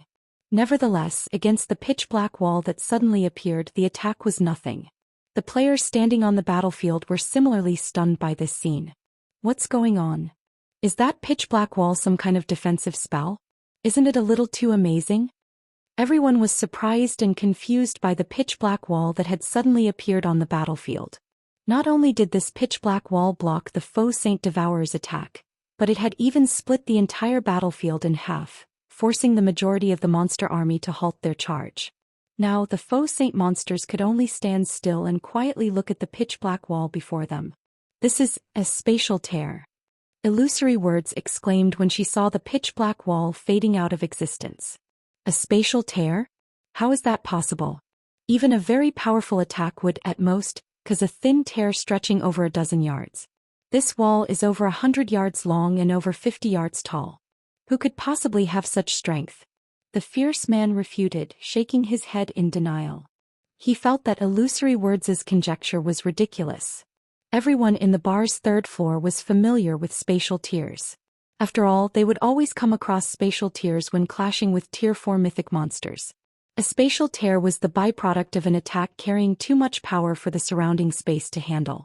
The surrounding space would destabilize and shatter like broken glass, which was why the shape of spatial tears was generally irregular. However, the pitch-black wall displayed on the magic mirror was incredibly stable. There were no cracks in it at all. It looked like a steel wall that had just fallen out of the sky, incredibly smooth and heavy. I guess you're right. Even that person wouldn't be capable of such a feat, Illusory Words said, laughing despite herself. After giving the matter some thought, she agreed with the fierce man. Regardless who saved Purple Eye, the fierce man wondered as he carefully tracked the pitch-black wall back to its origin. Setting aside the wall's defensive capabilities, just the fact that this person saw through the faux Saint Devourer's movements is already plenty amazing. I doubt there are more than a handful of people in the entire Silverwing town who would be a match for this person. Did an old monster belonging to one of Zero Wing's partners take action? The fierce man's gaze landed on a cloaked man wielding a pitch-black long sword, the origin of the remarkable wall. Although he couldn't see any information about this cloaked man, his gut told him that this cloaked man possessed astonishing strength, definitely at the domain realm. Before the pitch-black wall disappeared completely, the cloaked man vanished from his original location and arrived before the faux Saint Devourer. He then stopped another spear attack from the Devourer, allowing Purple Eye to put some distance between herself and the mythic monster. Crap. Who is that guy? He actually managed to block that faux Saint Devourer's attack. Crazed Bull exclaimed, his eyes nearly falling out of their sockets when he saw Shifeng successfully rescuing Purple Eye. At this moment, aside from Crazed Bull, even Solid Wind could not help goggling in shock, her mind freezing in disbelief. Previously, she already found Shifeng's ability to pin down 2 faux Saint destroyers all by himself astounding. Now, the man had even single-handedly pinned down the mythic-ranked faux Saint Devourer, which even an expert of Purple Eye's caliber was no match for. Amazing! He's actually keeping up with that Devourer's speed. With this, he should have no problems handling the devourer, Illusory Words said, her eyes glowing with excitement when she saw the cloaked man deflecting every one of the faux Saint Devourer's attacks. If Silverwing Town has his protection, we should be able to sustain the town for some time and foil Xianxia's plan to solicit help from the neighboring kingdom's powers. That way, Xianxia's development speed will slow down, and Zero Wing will have some breathing room. If Zero Wing can continue holding out in Starmoon Kingdom, we'll have an easier time resisting Starlink in the Dark Knight Empire as well. This will only delay the inevitable. That faux Saint Devourer will grow stronger as more time passes. Its growth speed is also no laughing matter. Not to mention, Saint's Hand has already informed the various superpowers that anyone that helps Zero Wing will become Saint's Hand's enemy, the fierce man said, shaking his head. Saint's Hand has done considerable research into the faux Saint monsters. In the future, we'll definitely need Saint's Hand's help to deal with the threat of the faux Saint monsters. This is also why the guild leader is having us withdraw completely. The appearance of that mysterious expert won't change anything. In fact, Saint's Hand will probably locate the power behind that mysterious expert and give that power a warning. Aside from Crimson Emperor's members, the members of various superpowers hidden in Silverwing Town also viewed this situation indifferently. Zero Wing sure is lucky. It actually managed to get the help of an old monster. I bet that old monster has yet to receive the news. Otherwise, why would he move to help Zero Wing? Although they did not know which superpower's old monster was helping Zero Wing right now, they knew that this would be the only time this old monster would do so. Afterward, Saint's Hand would definitely warn the superpower backing this old monster. Once that happened, said superpower would most likely stop assisting Zero Wing in defending the town against the faux Saint monsters. Not only was the current era of God's domain filled with turmoil, but it was also the era of the faux Saint monsters. Faux Saint monsters were a huge headache even for super guilds. Moreover, stopping the spread of these faux Saint monsters was also impossible. In the future, any guild that wished to develop safely in God's domain, be it a small guild or a super guild, would have to partner or trade with Saint's Hand. After all, up to now, no other power had managed to develop a tool that could prevent the faux Saint monsters from attacking players. In fact, Saint's Hand even had the means to prevent the faux Saint monsters from attacking an entire area. Now that Saint's Hand was determined to destroy Zero Wing, even the secret pavilion would be able to stop it, just like how the secret pavilion had failed to stop Saint's Hand from capturing one of the Star Alliance's guild cities. Meanwhile, as time passed, due to reinforcements continuously pouring out of Silverwing Town, the patrol army eventually gained the upper hand over the faux Saint army. In fact, over 1,000 faux Saint saboteurs had fallen in battle already, which made the faux Saint Devourer anxious. In the next moment, the faux Saint Devourer let loose a deafening roar that echoed throughout the battlefield. Immediately afterward, the faux Saint army scattered and fled. As for the faux Saint Devourer itself, it too turned around and ran off. Read latest chapters at Wuxia World. Sure enough, it is going to escape. Silverwing Town might have survived this time, but let's see how it's going to stop the next attack. The superpowers hidden within Silverwing Town were not at all surprised when they saw the faux Saint army retreating. After all, with the faux Saint Devourer thoroughly suppressed, it was only a matter of time before the faux Saint army suffered annihilation. However, what made the faux Saint monsters truly formidable was their ability to grow stronger with each battle they experienced. Even though Silverwing Town had successfully fended off today's attack, it wouldn't necessarily be able to repeat the feat, escape. Sure Feng sneered when he saw the faux Saint Devourer fleeing. Do you think you can escape? Following which he took out the Ring of Gospel from his bag and activated Miniature World. Chapter 2658, Power of Tier 4 Concentration. When Shifeng activated Miniature World, the sky above the desert woodland darkened as if night had fallen. Immediately, everyone on the battlefield felt their perception of their surroundings vanish. It was as if they had been plunked into a pitch-black void with nothing in it. Moreover, aside from the players, even the fleeing faux Saint monsters came to a halt and aimlessly turned their heads left and right, their eyes brimming with fear and confusion. Shortly afterward, a colorful brilliance descended from the sky, the lights giving off a sacred and majestic feeling. Spectators at a distance would see a gigantic rainbow barrier enveloping the entire desert woodland outside Silverwing Town. This rainbow barrier thoroughly isolated the woodland from the outside world, making the woodland look like a mirage. Meanwhile, beneath this colorful brilliance, the faux saint monsters started wailing in agony, one after another, their screams echoing throughout the woodland. At the same time, the intense aura they radiated waned rapidly, and even their basic attributes and reaction speed weakened to an unbelievable degree. It was as if these faux saint monsters that everyone originally feared had become common monsters. Seeing this scene, everyone on the battlefield was stunned. Isn't this a little too strong? He actually debuffed several thousand faux saint monsters to such an extent in an instant. Who is this guy? The various adventurer teams escorting merchant fleets and the patrol army fending off the faux saint monsters stared at Shi Feng in astonishment. They had seen many instances of magic arrays suppressing monsters before, but this was the first time they had seen a magic array produce such a huge commotion and effect. Any random faux saint saboteur was more than enough to give Tier 3 experts a headache. What more the faux saint destroyers? Now, however, several hundred faux saint destroyers had been suppressed until they were just slightly stronger than ordinary great lords. Even ordinary Tier 3 experts could handle these grand lords. As for the almighty faux saint devourer, it was no different from an ordinary mythic monster. In its present state, even Tier 3 peak experts could resist it for a certain period. Master magic arrays were unlikely to be able to produce such results. Moreover, the magic array Shi Feng used spanned the entire desert woodland. At this moment, Shi Feng himself was very surprised by the effects of miniature world. He never thought that, after his concentration had reached the Tier 4 standard, aside from being able to exhibit the power of an advanced combat technique with his every movement, his control over magic arrays would also improve to such a frightening degree. Currently, miniature world suppression effects could rival those of advanced master magic arrays. Despite his surprise, Shi Feng did not pause. After activating miniature world, he promptly charged at the faux saint devourer. Under the suppression of miniature world, the faux saint devourer's speed had decreased considerably.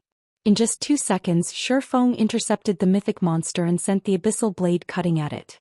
Immediately, a crescent arc appeared and cut through the faux saint devourer's shoulder. Failing to react to the attack in time, the devourer got sent flying and crashed into a large tree several yards away, a damage exceeding -600,000 appearing above its head. The disparity in combat power was clear for all to see. What is that magic array? The faux saint devourer actually doesn't even have the strength to fight back? The various superpowers spectating the fight from Silverwing Town gaped in shock when they saw the faux saint devourer at a complete disadvantage. In fact, the devourer's reaction speed couldn't even keep up with the swordsman's movements. Although they could tell through their magic mirrors that the faux saint devourer's basic attributes had decreased by a significant margin, the devourer should be at the standard of ordinary mythic monsters. Given its knowledge of combat techniques, its overall combat power should still be on par with that of domain realm experts.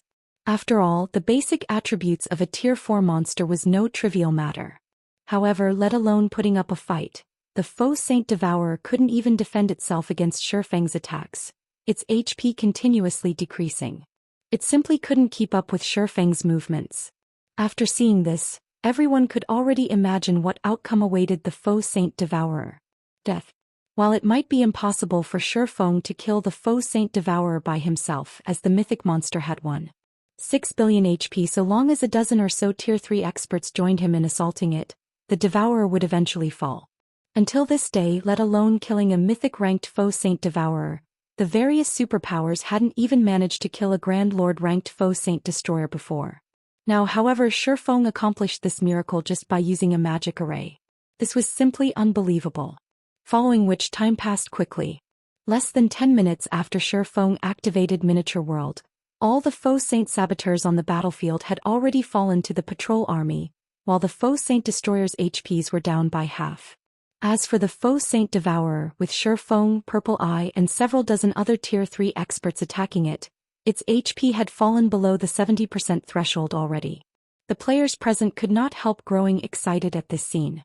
This was especially true for the members of the various adventurer teams. After all, the faux saint monster's undefeated streak had finally ended. Previously, the various powers and players had been afraid of the faux saint monsters because the Grand Lord-ranked faux saint destroyers were basically impossible to kill. not to mention the mythic-ranked Faux Saint Devourer.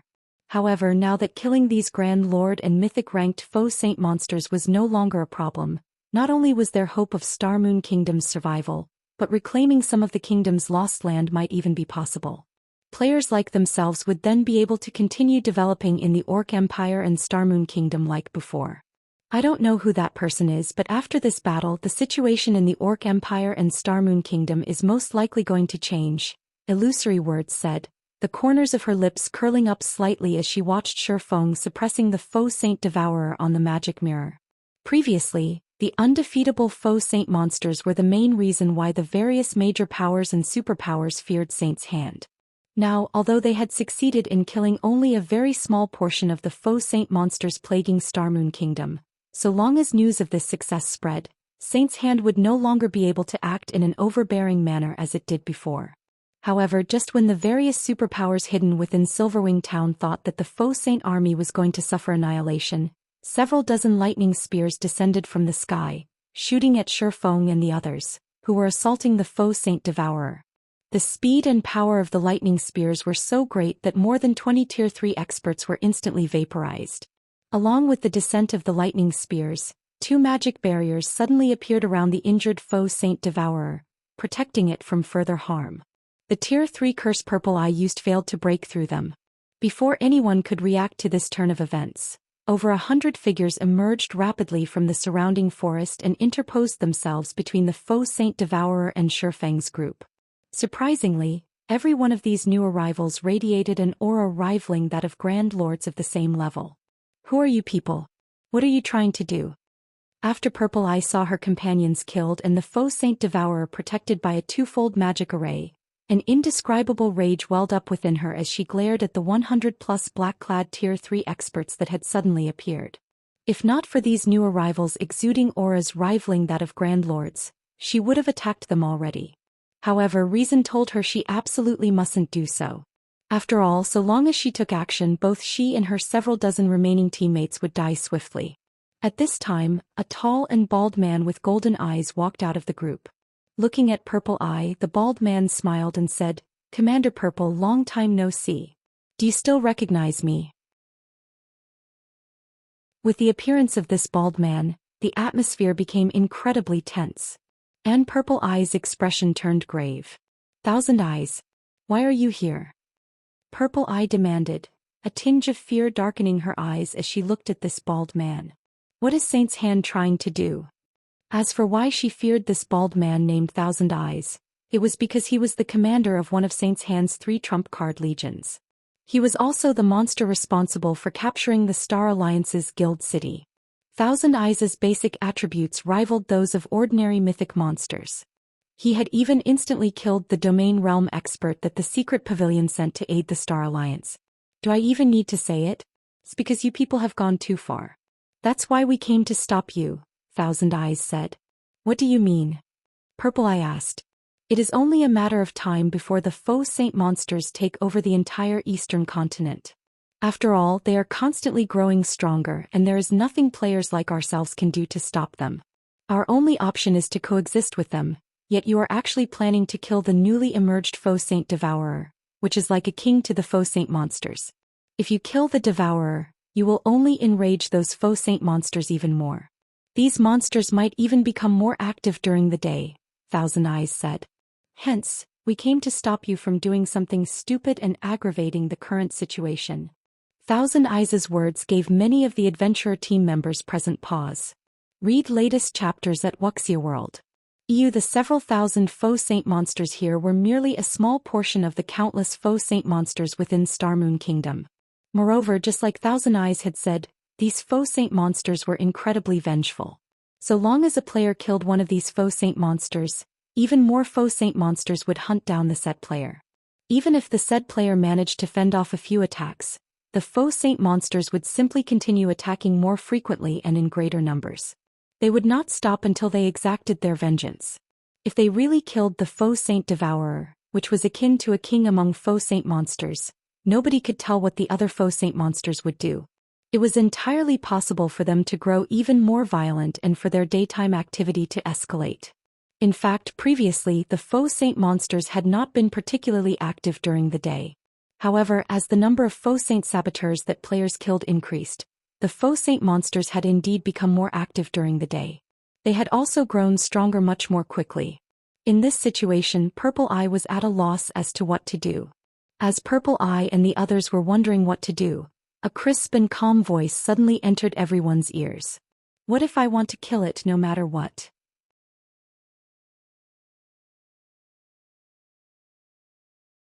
Chapter 2659, Black Flame?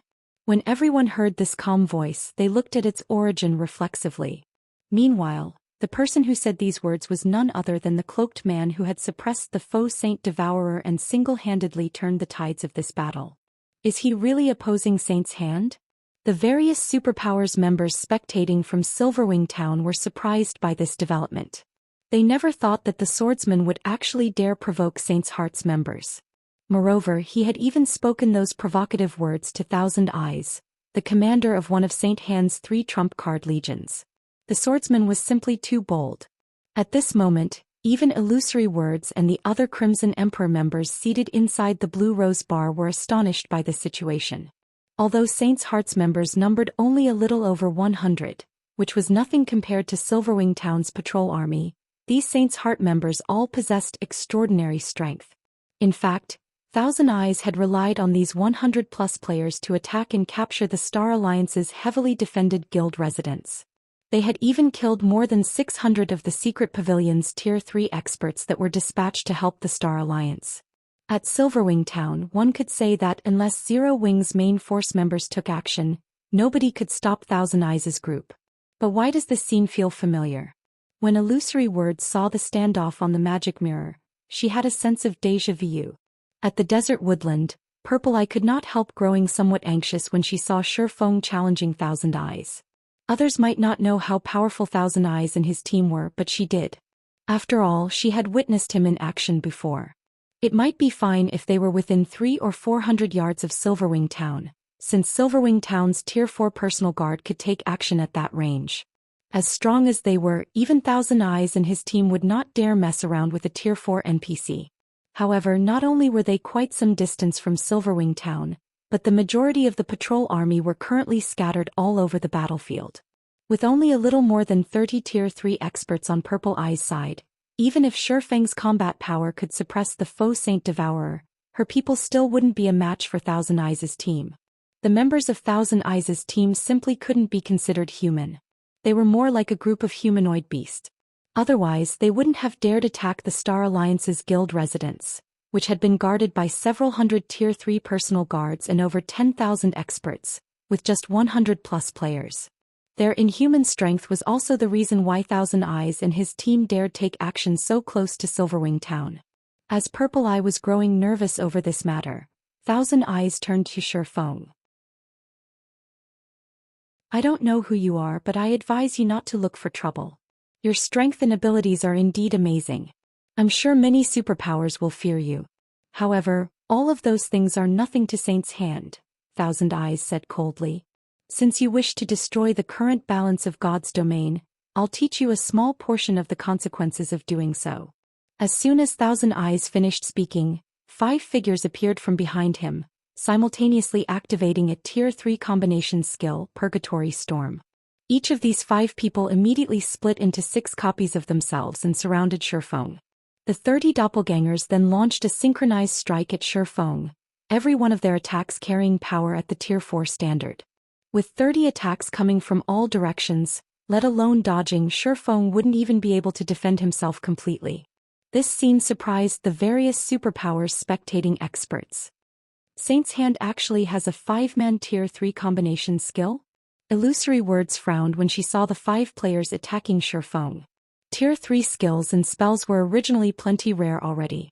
Even the superpowers Tier 3 experts hardly had any Tier 3 skills or spells, let alone Tier 3 combination skills, which even the superpowers dreamed of obtaining. Even the weakest Tier 3 combination skill allowed players to exhibit power at the Tier 4 standard. Stronger Tier 3 combination skills could even repulse mythic monsters. Tier 3 combination skills served as a trump card against mythic bosses. However, until now there had been no news of any superpower obtaining a Tier 3 combination skill for 5 players. Even the strongest one required only 3 players to use. Against a 5-man Tier 3 combination skill, even the faux Saint Devourer would not emerge unscathed. A 5-man Tier 3 combination skill.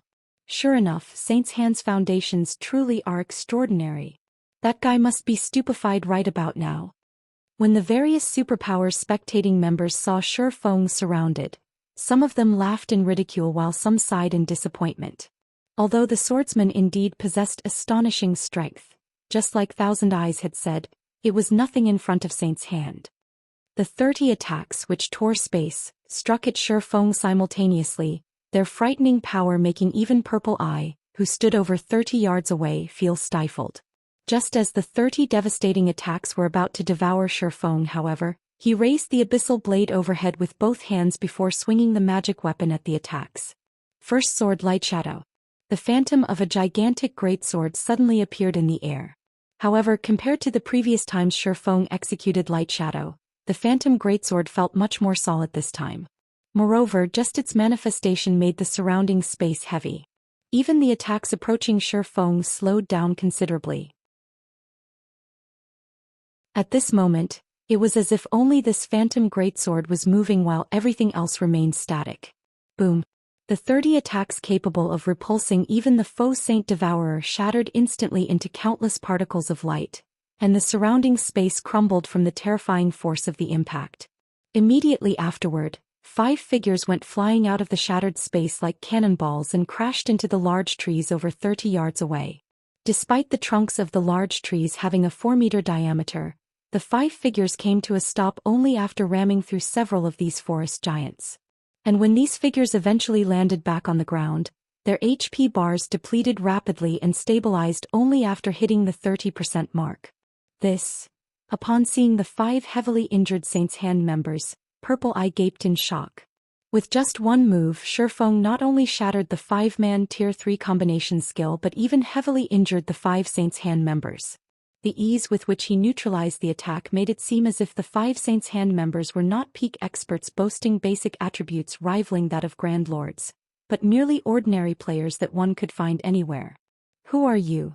When Thousand Eyes saw that Shi Feng had survived the clash unscathed, the confidence in his eyes disappeared, replaced by surprise and confusion. Read latest chapters at Wuxia World. Thousand Eyes knew full well how powerful the Purgatory Storm his 5 subordinates executed was. This combination skill could block even the attack of a superior mythic. Now, however, Shi Feng had actually shattered the combination skill and heavily injured his 5 subordinates with just one move. This was simply inconceivable. At this moment, let alone Thousand Eyes, everyone else watching the fight wanted to know Shi Feng's identity. Who am I? Turning his gaze to Thousand Eyes, Shi Feng retorted calmly, "You have the gall to take action in Silverwing Town's vicinity, yet you're asking who I am? Don't you think this question of yours is idiotic?" Upon hearing Shi Feng's words, silence suddenly befell the various superpowers spectating members as they all stared at Shi Feng's cloaked figure in disbelief. Black Flame. Chapter 2660. Legendary name. When Shi Feng pushed back the hood of his black cloak, a deathly silence filled his surroundings. If not for the mantle of his cloak swaying with the breeze, one would think that time had stopped. He's actually the real Black Flame? Crazed Bull's eyes nearly fell out of their sockets as he goggled at Shi Feng, his body shuddering involuntarily at this discovery. Black Flame. This was a name that every superpower on the continent knew. Black Flame was an existence that had pulled off numerous miracles in battle, one that even the superpowers had great difficulty dealing with. In the hearts of independent players he was akin to a living legend. Although Black Flame had disappeared from the eastern continent for some time now, just his prestige alone had allowed Zero Wing to continue rapidly developing on the eastern continent unharassed. Even an overbearing superpower like Saint's Hand did not dare mess around with Zero Wing and only quietly watched as the faux Saint monsters chipped away at Zero Wing's forces. Saint's Hand did not dare directly target any of Zero Wing's guild towns or cities. Moreover, because of Black Flame's name, no superpower aside from a few like Starlink dared to hinder Zero Wing economically. He's back. He's finally back. Purple Eye could not help her excitement when she saw Shifeng's face. At the same time, though, an indescribable bitterness also filled her heart. Although the gap between the Star Alliance and Zero Wing had been widening all this time, Purple Eye had never given up on improving herself. She still hoped to surpass Aqua Rose and Gentle Snow one day and develop the Star Alliance into a superpower as well. However, against Saint's hand, her power had proven utterly insignificant. In the end, she could only watch as the Star Alliance's main headquarters in Star Moon Kingdom fell. In fact, she couldn't even adequately stop the faux Saint monster's ambushes. Meanwhile, after a moment of silence, the various superpowers spectating members as well as Saint's Hand's members burst into laughter. Black Flame? Zero Wing's guild leader? So what if he returns now? He's been gone from the Eastern continent for so long. Does he really think the continent is the same as before? They were indeed very surprised by Shifeng's appearance. However, that was it, nothing more. After all, Shifeng had disappeared from the Eastern continent for far too long. He simply didn't know the situation the Eastern continent was currently in. So you're Zero Wing's guild leader, Black Flame. No wonder you could shatter that 5-man combination skill, Thousand Eyes said, applauding as he looked at Shifeng. In the next moment, though, he sneered, but so what if you've returned? Now that the Faux Saint army has already given birth to a mythic-ranked Faux Saint Devourer, many more of its kind will be appearing in the future. Nobody can stop the Faux Saint army now. Do you think you can change things just because you've returned?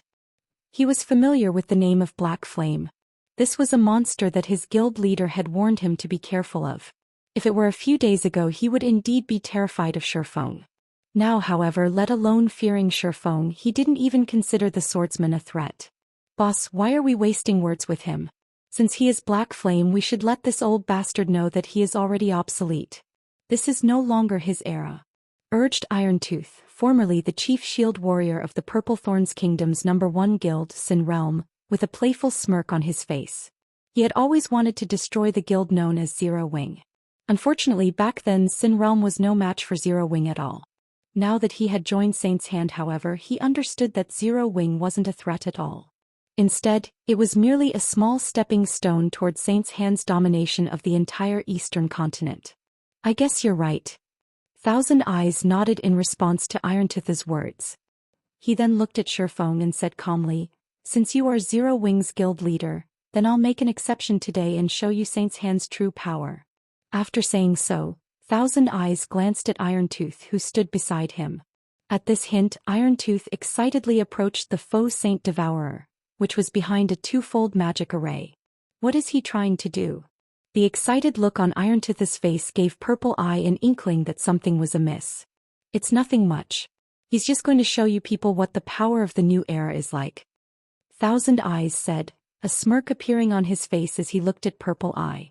As Thousand Eyes said that, Iron Tooth took out a silvery white crystal from his bag and started chanting an incantation. Suddenly, the Faux Saint Devourer let loose a roar before its body burst into countless particles of silvery white light. These particles then merged with Iron Tooth's body. In the next moment, Iron Tooth transformed into a 6-meter-tall giant clad in silver armor. The aura he radiated much stronger than even that of the Faux Saint Devourer. How is this possible? Everyone present was stunned by this scene. They never imagined that players could obtain the strength of Faux Saint monsters. Moreover, it was obvious from the eyes of the armored giant that it was Iron Tooth. Only Iron Tooth was currently much stronger than even the Faux Saint Devourer. Previously, although the Faux Saint Devourer possessed an incredible learning ability, its combat standard wasn't very high. It wasn't capable of exhibiting its full strength. However, now that Iron Tooth had gained control of this strength, the combat power he could exhibit would far exceed that of the Faux Saint Devourer. Amazing! Truly amazing! So this is the strength of a mythic-ranked Faux Saint monster. Iron Tooth was ecstatic when he sensed the power he currently wielded. At this moment, the other Saint's Hand members present could not help envying Iron Tooth. In front of such strength, players were nothing. If they could have such strength as well, they could single-handedly annihilate an entire army of players.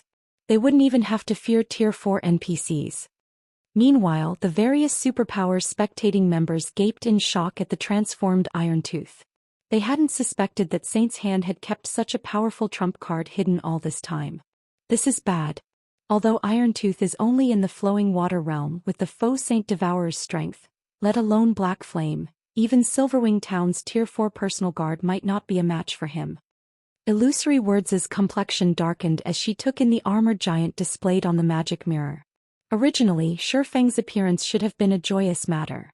With the combat power he possessed, he would be of great help in the current situation.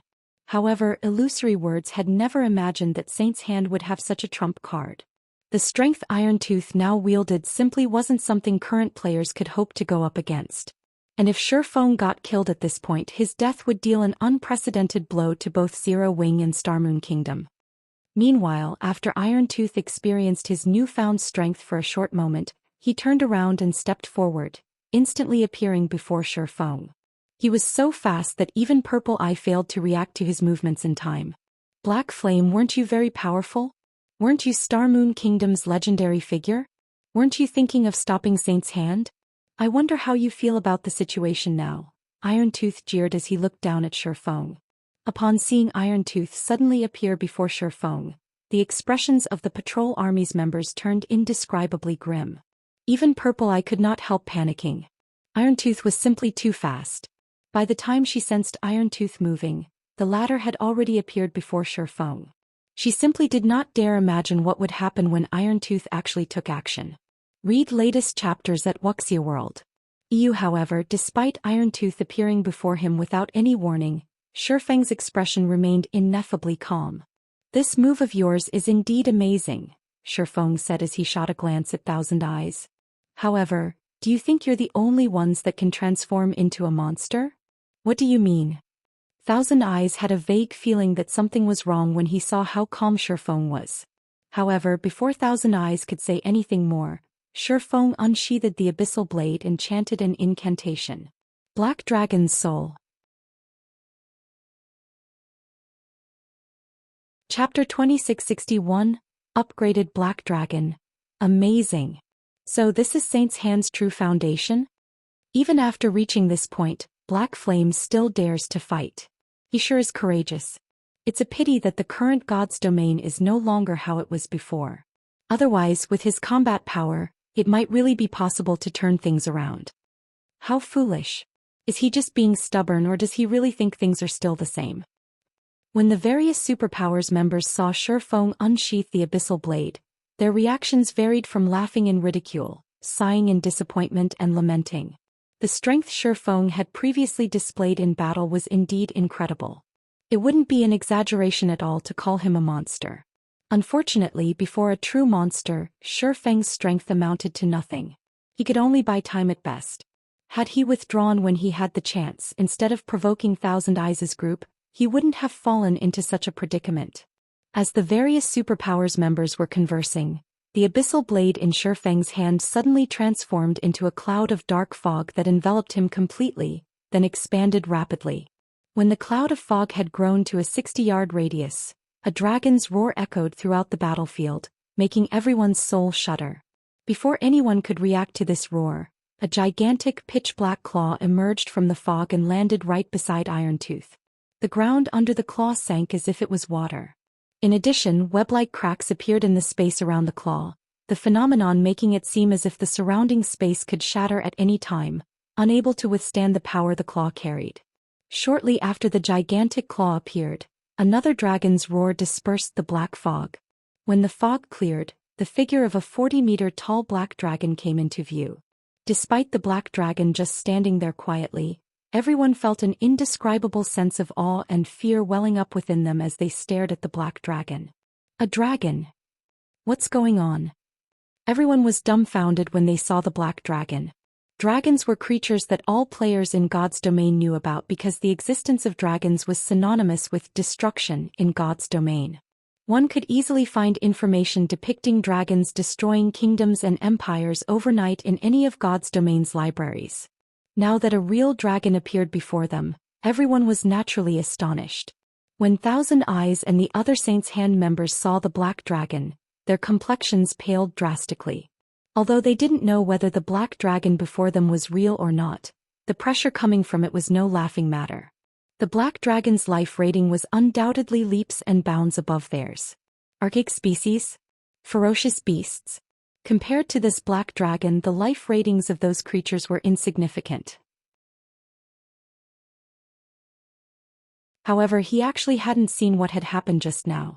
Aside from a momentary black flash in the magic mirror's display and a loud boom, his senses had failed to pick up any other information. So this is his true strength? Purple Eye, who stood a short distance away from Shifeng, was filled with an indescribable sense of shock when she saw the black void that had appeared near her. Compared to the various superpowers members that were spectating the fight through magic mirrors, she was able to get a much clearer sense of just how much power Shifeng's attack contained. Monster-level experts? Tier 4 monsters? These things were nothing in front of such overbearing power. Meanwhile, upon seeing this scene, the complexions of Thousand Eyes and the others turned deathly pale. Was Shifeng still human? Despite Iron Tooth currently being stronger than the Faux Saint Devourer, Shifeng actually suppressed Berserker to an even greater degree than when he suppressed the Faux Saint Devourer. As for Iron Tooth, who had just stood himself back up inside the distant crater, horror colored his face as he gazed up at the black dragon Shifeng had transformed into. So close. He was so very close. If not for him having reacted sufficiently quickly and defended himself in time against the black dragon's swipe using his weapon, the consequences would have been unimaginable. It seems your reactions are pretty fast to be able to block that attack of mine, Shifeng said calmly as he looked down at Iron Tooth. However, how many attacks can you afford to block? Although Shifeng had casually executed the earlier attack, it still carried the power of an advanced combat technique. Had Iron Tooth failed to raise his weapon in time, he definitely would have suffered tremendously. Just as Shifeng was about to continue attacking, however, Thousand Eyes suddenly stepped forward. Guild Leader Black Flame, I admit that you are very powerful. However, you'd best not force our hand. Saint's Hand's goal is to maintain stability in God's domain, Thousand Eyes said coldly. If you really kill Iron Tooth now and break the balance, both the Faux Saint monsters and Saint's Hand definitely won't let Zero Wing off the hook. At that time, Silverwing Town and Zero Wing City will both face the wrath of an army of tens of millions. It was incredibly difficult for mythic-ranked Faux Saint monsters to spawn. Hence, everyone held great importance for both the Faux Saint monsters and Saint's Hand. Now that Iron Tooth had temporarily merged with the Faux Saint Devourer, killing Iron Tooth would also kill the Faux Saint Devourer. This definitely wasn't something the Faux Saint monsters and Saint's Hand would tolerate. Upon seeing Thousand Eyes threatening Shifeng, the spectating superpowers were surprised. This was the first time since Saint's Hand's establishment that such a situation occurred. Normally, the guild would just destroy all those that stood in its path. It had never bothered negotiating or making threats at all. It seems Thousand Eyes has been cornered this time. I wonder what Black Flame will do. What else can he do aside from letting them go? Let alone Zero Wing. Even if the superpowers of the several neighboring kingdoms and empires worked together, they still wouldn't be able to prevent Saint's Hand and tens of millions of Faux Saint monsters from retaliating. However, while the various superpowers spectating members were discussing this matter, Shifeng glanced at Thousand Eyes and said in an ineffably calm voice, "So what?" After saying that, Shifeng used Dragon Breath on Iron Tooth and heavily injured him. The Berserker's HP fell by a sizable chunk. In his current state, Iron Tooth was utterly incapable of combat. Following which, Shifeng battered Iron Tooth with claw attacks, one after another, plundering large chunks of HP from the Berserker without pause. Thousand Eyes' complexion went through several shades of red when he saw Shifeng's wanton assault. Read latest chapters at Wuxia World. Is he crazy? Is he really not afraid of the Faux Saint monsters and Saint's Hand's retaliation? Zero Wing is doomed. Zero Wing is truly doomed this time. When the various superpowers spectating members saw Iron Tooth's HP plummeting, they gaped in disbelief. They never thought that Shifeng would actually ignore the big picture and choose to kill Iron Tooth. In less than 6 minutes since Shifeng started his onslaught, Iron Tooth's HP, which was in the hundreds of millions, zeroed out, his body collapsing lifelessly to the ground. As for Thousand Eyes and the other Saint's Hand members, they merely watched the drubbing with dumbfounded expressions, none of them daring to do anything. Chapter 2662, Continent Shaken, powerful return. As Irontith's 6-meter-tall body started disintegrating into particles of light, everyone standing in the desert woodland could not help but gasp. Despite having absorbed the faux Saint Devourer's strength, Irontooth had died just like that. Thus far, not a single power or player had managed to kill a Grand Lord-ranked faux Saint Destroyer, yet Shifeng had actually succeeded in killing a faux Saint Devourer. Moreover, he had accomplished this feat while Saint's hand was protecting the mythic-ranked monster. Meanwhile, as Irontith's body disappeared, soul ripples spread from his fading corpse up to thousands of yards away. Everyone that came into contact with these soul ripples shuddered involuntarily. A short moment later, several streams of white mist escaped Irontith's corpse and flew straight into Shifeng's body. Before he could react, the mist had merged with his soul already. Black Flame, you'll regret your actions today. Now that you've killed the faux Saint Devourer, it has left a soul mark on you. It won't be long before the other faux Saint monsters come to find you. They will also obliterate Silverwing Town from the Orc Empire. Thousand Eyes scoffed as he looked at Shifeng. The higher-ups' instruction was for them to protect the faux Saint Devourer because the birth of a faux Saint Devourer was incredibly rare and difficult. Not even one faux Saint Devourer might appear from tens of thousands of faux Saint Destroyers. Meanwhile, a faux Saint Devourer was unimaginably useful to both the faux Saint monsters and Saint's hand. However, Shifeng had not only disregarded Saint's hand but even killed the faux Saint Devourer right before everyone's eyes. He had actually snubbed Saint's hand. This was the first time Thousand Eyes had suffered such humiliation since entering God's domain. Due to the mission's failure, Thousand Eyes wanted to make Shifeng realize just how foolish his actions were and regret them for the rest of his life. The other Saint's Hand members present also started eyeing Shifeng with derision. Unlike ordinary monsters, the faux Saint monsters possessed close bonds with each other. Moreover, the tightness of this bond corresponded with the strength of a faux Saint monster. With the faux Saint Devourer analogous to a king among faux Saint monsters, killing one was equivalent to becoming enemies with every faux Saint monster out there. Unless Shifeng could remove the faux Saint Devourer's soul mark, all the faux Saint monsters within a 100,000-yard radius would be able to detect his presence and would try to kill him as long as his soul existed. In other words, they would target him until he deleted his account and started all over again. The complexions of Purple Eye and the others darkened slightly as they looked at Thousand Eyes. In the blink of an eye, Thousand Eyes and the others were sent to the void, together with the ground beneath them. Silence. Destruction. Death. For a moment, time in the desert woodland seemed to freeze. Even the various superpowers members that were spectating from Silverwing Town stared at the magic mirrors before them with dumbfounded expressions, unable to believe their eyes. They got killed just like that? Those are experts that Saint's Hand had invested a fortune in nurturing. With this, Saint's Hand definitely won't let Zero Wing off the hook. Is he really Black Flame? Unlike normal players, the experts of Saint's Hand's trump card legions had relied on special methods to gain astonishing basic attributes. Hence, the death penalties they suffered were also far greater than that of normal players. By killing Thousand Eyes' team, Shifeng had basically crippled half of the trump card legion they belonged to. It would be strange if Saint's Hand did not try to take revenge on Zero Wing. Despite Zero Wing's fate already hanging on the line, now that it had to go up against the faux Saint army, Shifeng had actually annihilated Thousand Eyes' team, instead of trying to mend his relationship with Saint's Hand to improve Zero Wing's chances of survival. What Shifeng just did basically pushed Zero Wing further down the path of no return. However, even after annihilating Thousand Eyes' team, Shifeng remained calm like usual as if he had just killed a bunch of mobs. After giving Purple Eye some instructions as well as gifting the weapons and equipment of Saint's Hand's members to the patrol army's members, he flew off to the distant Silverwing Town. Read latest chapters at Wuxia World. Shortly after Shifeng left the battlefield, news regarding the events in the desert woodlands started spreading like wildfire. Black Flame's shocking return to Silverwing Town. Mythic-ranked faux Saint Devourer gets killed. Black Flame single-handedly annihilates one of Saint's Hand's trump card legions. These shocking pieces of information shook the entire eastern continent one after another.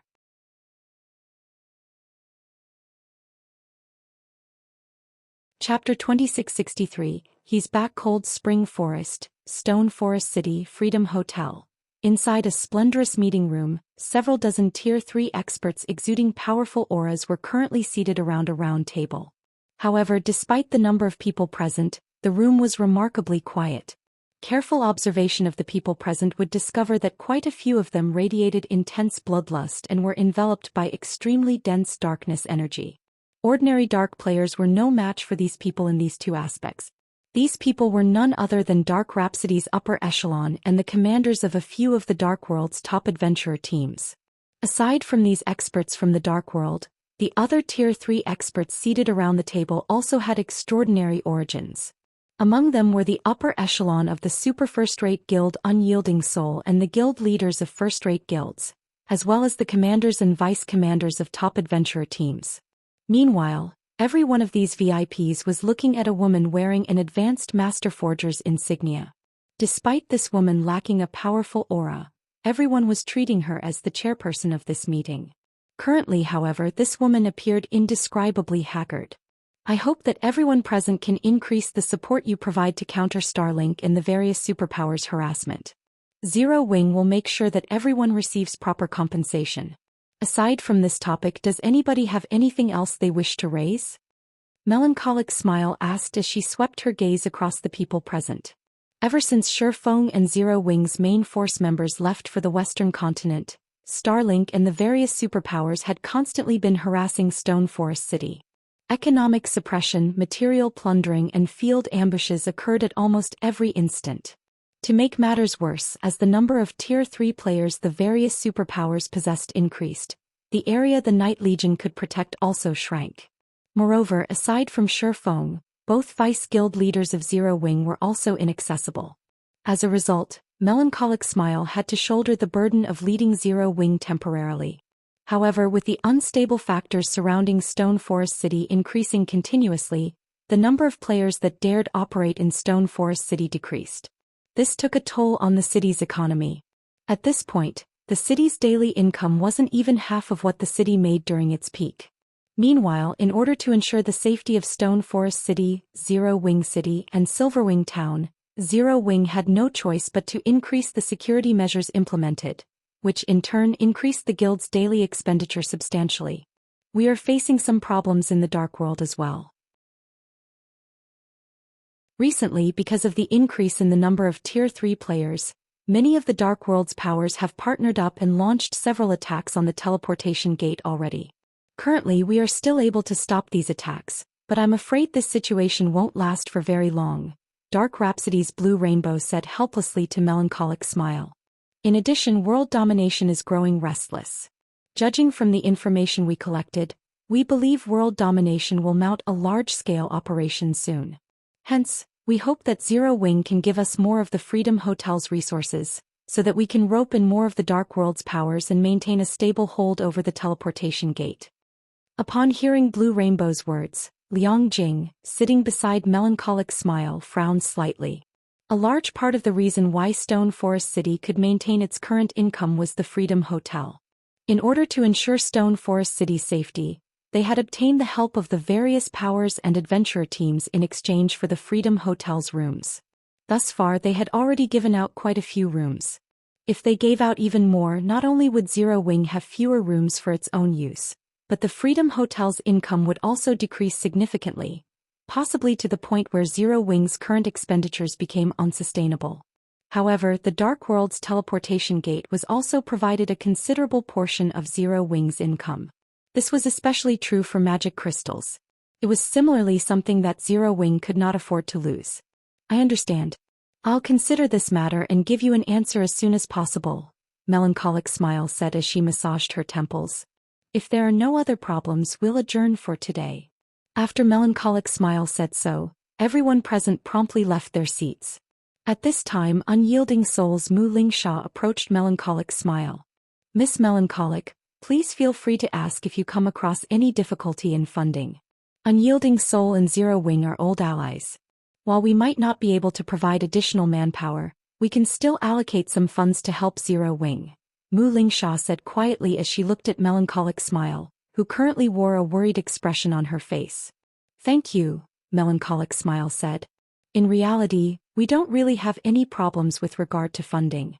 The crucial problem is the various superpowers that are targeting Stone Forest City, as well as the management of Star Moon Kingdom and the Black Dragon Empire.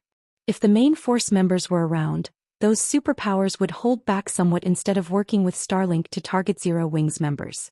Now, it is becoming increasingly difficult for Zero Wings members to develop in Star Moon Kingdom and the Black Dragon Empire.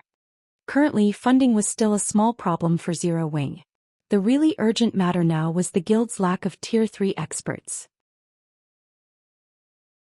If not for Unyielding Soul sending quite a number of its Tier 3 experts to help maintain Stone Forest City's security during this period, Stone Forest City would have definitely ended up in an even more miserable state. Right, Vice Guild Leader Mu, is there still no news about the Dragon Phoenix Pavilion's Phoenix Pavilion Master? Melancholic Smile asked. Zero Wing had partnered with the Dragon Phoenix Pavilion's Phoenix Rain on many occasions before. The two sides could be considered to be in an absolute alliance. Melancholic Smile and Phoenix Rain were also fairly close friends, as the two of them had come into frequent contact with each other because of the business relationship between their two guilds. Originally, after the various superpowers started targeting Stone Forest City, Melancholic Smile had sought Phoenix Rain's help to solve some of the problems Zero Wing encountered in the Black Dragon Empire. However, no matter how she tried contacting Phoenix Rain, she couldn't get through at all. It was as if Phoenix Rain had disappeared from God's domain. In fact, even the Dragon Phoenix Pavilion's members did not know Phoenix Rain's whereabouts. We have already sent a lot of people to investigate this matter. It is truly strange. Let alone Phoenix Rain and her trusted subordinates. Even the Dragon Phoenix Pavilion's Ku Rong, 9 Dragons Emperor, and many others of the guild's upper echelon have disappeared. Currently, the Dragon Phoenix Pavilion is relying entirely on its Grand Elders to operate. According to the information we got, even those Grand Elders don't know what is going on, Mu Lingsha said. Disappeared. Melancholic Smile was stunned when she heard Mu Lingsha's words. The core upper echelon of a super first-rate guild had actually disappeared overnight without any news. Who would possibly dare believe this? However, I also heard that Mythology invited the Dragon Phoenix Pavilion to the Faux Saint Alliance discussion that it is holding in the Fire Dragon Empire. Once this alliance discussion ends, we might receive some news regarding the Phoenix Pavilion Master, Mu Lingsha said. Alliance discussion? Melancholic Smile's complexion turned even more haggard when she heard this phrase. It seems we are really in trouble this time. Ostensibly, Mythology's alliance discussion would focus on the problem of the faux saint monsters. In reality, Mythology was simply trying to rope in the various superpowers to capture Stone Forest City. If the various superpowers come to an agreement on how to split Stone Forest City's profits during this upcoming discussion, then the next step would be for them to attack Stone Forest City. With Stone Forest City's current defenses, it could fend off the various superpowers' joint assault, but such a war would destroy Stone Forest City's economy. Melancholic Smile wasn't the only person suffering a headache over this matter. Mu Lingsha was not having a good time either. After all, Mythology's alliance discussion this time wouldn't target just Zero Wing but also Unyielding Soul. Unyielding Soul was falling into an increasingly precarious situation, yet she couldn't do anything about it. This was because 15 superpowers were attending the alliance discussion this time, 3 of which were super guilds, making it undoubtedly the grandest meeting ever held on the Eastern continent. If all of these superpowers worked together, the strength they could unleash would be unimaginable. Just as Melancholic Smile and Mu Lingsha were feeling helpless, Liang Jing, who was at one side, reading a message, suddenly revealed a rare smile. No. It's not us who are in trouble but them. Liang Jing exclaimed excitedly. Read latest chapters at Wuxia World. What happened? Both Melancholic Smile and Mu Lingsha were confused by Liang Jing's sudden about-face. They could not understand why she was smiling at all. He's back. The guild leader. The guild leader is back.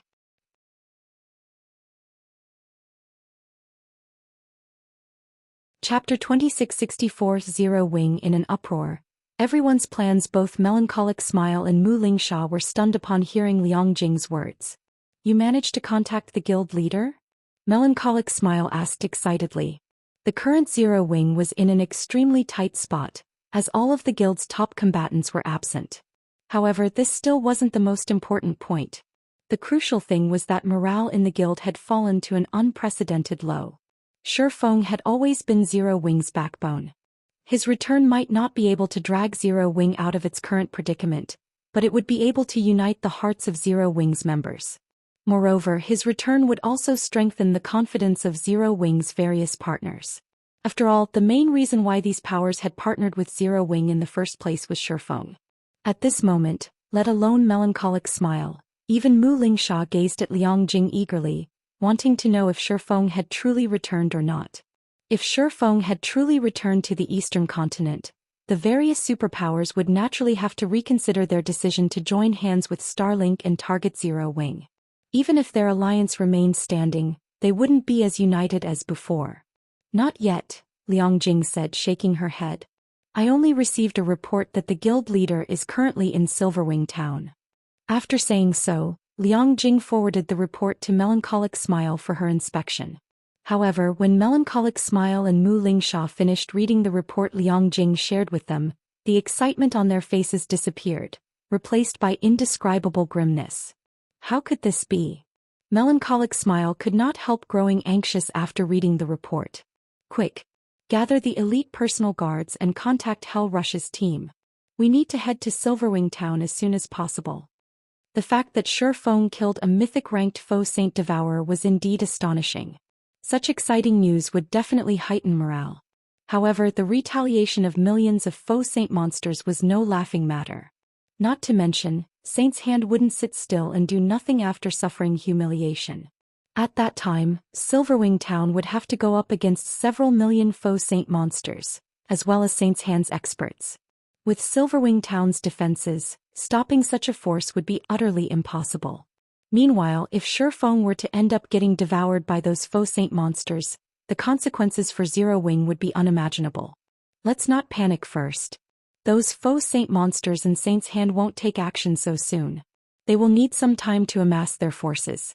I'll contact Unyielding Heart and have him lead a team over to Silverwing Town immediately, Mu Lingsha said, pacifying Melancholic Smile. Thank you, Melancholic Smile said as she nodded in gratitude. She then took a deep breath to calm herself before methodically arranging for the necessary manpower to send to Silverwing Town. Meanwhile, as Melancholic Smile and the others were leading an army to Silverwing Town, the various superpowers were reeling from the news of Shifeng's return. They never thought that Shifeng would reappear after disappearing for such a long time. Or to put it in another way, the Sword King of old had returned. Moreover, Shifeng's individual combat power had even reached unbelievable heights. His dragon transformation actually allowed him to effortlessly kill a mythic-ranked faux Saint Devourer. The Sword King was far more frightening than before. This astonishing transformation would also make Zero Wing even more difficult to deal with. After all, compared to a guild with weak morale and divided opinions, a united guild with strong morale would be capable of exhibiting much greater combat power. Fire Dragon Empire, Flame Dragon City, Scorching Flame Restaurant. The Scorching Flame Restaurant towered over 30 stories above the city center. At this moment, a female level 116 Guardian Knight clad in black gold armor entered the top floor room of the restaurant. The Guardian Knight radiated a frightening aura that suppressed even the ambient mana around her. However, when this Guardian Knight arrived before the woman currently dining inside the room, she gave a very respectful bow. Vice Guild Leader Shadow, Black Flame has returned to the eastern continent, White Feather reported as she placed a document before Cold Shadow. She then continued, like we guessed, he has become much stronger than before. As a result, Zero Wing and its partners have regained their confidence. Even the Secret Pavilion has dispatched more manpower to help defend Stone Forest City. Currently, the various superpowers are hotly discussing this matter. Should we still proceed with our original plan and hold the alliance discussion? Of course. He merely killed one faux Saint Devourer. The big picture remains the same.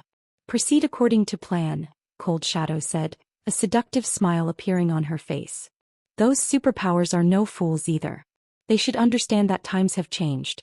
If they wish to survive in the new era, their only option is to plunder more resources for themselves. Not to mention, both Black Flame and Silverwing Town won't survive much longer. Although Shifeng's return had indeed shocked the various superpowers, that was it. After all, one would have trouble adapting to the changes in the rapidly developing eastern continent, even if one left the continent for just 2 or 3 days. Shi Feng had disappeared from the eastern continent for around 2 weeks. Moreover, there was also the activation of the Demon God's Chaos Expansion Pack, as well as the outbreak of the Faux Saint monsters. The current eastern continent was not the eastern continent of 2 weeks ago. One could say that Shi Feng's time had already passed. The threat he posed to the various superpowers was no longer as great as before. In the current God's domain, Tier 3 experts were no longer as rare as before. Even the various top adventurer teams boasted over 100 Tier 3 experts under their command, let alone the various first-rate guilds and superpowers. Hence, it was now incredibly difficult for powerful individuals like Shi Feng to accomplish great feats on their own. Tier 3 personal guards were also no longer as great of a threat to players as they were before. Understood. I'll notify the various superpowers, then. White Feather nodded before leaving the Scorching Flame restaurant. While the eastern continent's various superpowers were discussing Shi Feng's return, Shi Feng himself had gone to Zero Wing's residence in Silverwing Town to rest. Guild leader, as per your instructions, we have started secretly transferring the crippled NPCs and elite Tier 3 personal guards. It shouldn't be long before they arrive in town. We have also tasked people to monitor the gaming cabins of the vice guild leaders and the others. As soon as they leave that special space, we will know about it, Yulan reported to Shi Feng, who was currently browsing the latest news regarding the eastern continent. All right. They should be able to get out of that place in a few more days. If they arrive inside the Faux Saint monster's territory, send a rescue team immediately, Shi Feng said, nodding. Although he doubted that Zero Wing's main force members would have any problems dealing with the Faux Saint monsters. If they got surrounded by a large number of Faux Saint destroyers or encountered a Faux Saint devourer, they might still get killed. Meanwhile, the enhanced death penalty from dying to a Faux Saint monster was something he didn't want Zero Wing's main force members to suffer. Guild leader, are you really fine in your present condition? Yulan asked worriedly. Not only did Shi Feng lose contact with the outside world for such a long period, but he had even spent all this time lying inside his virtual gaming cabin, completely reliant on the cabin's nutrient solution to sustain himself. His physical body couldn't be unaffected. Not to mention he had just experienced such an intense battle and had a soul mark placed on him. Who knew if that soul mark would have any side effects or not? If Shi Feng were to collapse from overwork now and suffered lasting damage to his body, it would be putting the cart before the horse.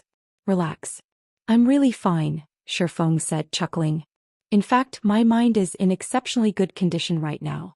New ideas are popping up in my mind from time to time, and they're making me eager to start training. It's good that you're fine. However, if you feel sick, you must log off and rest immediately. You can leave the other matters to us, Yulan said. After seeing that Shi Feng was indeed in good spirits, she stopped trying to persuade him to rest and left the office to handle the other tasks he had given her. Read latest chapters at Wuxia World. Meanwhile, after Yulan left, Shi Feng stopped browsing the eastern continent's news. He then focused on the several strands of mist the Faux Saint Devourer had sent into his body. This wasn't his first time receiving a soul mark. Normally, players couldn't sense the soul mark that plagued them. However, he could actually clearly sense it inside his mind. He could even sense the white mist circling his brain. This situation intrigued him. Following which, Shi Feng focused all his attention on the several strands of mist meandering through his mind. His expression suddenly changed. No, that's not right. This isn't a soul mark but a soul array.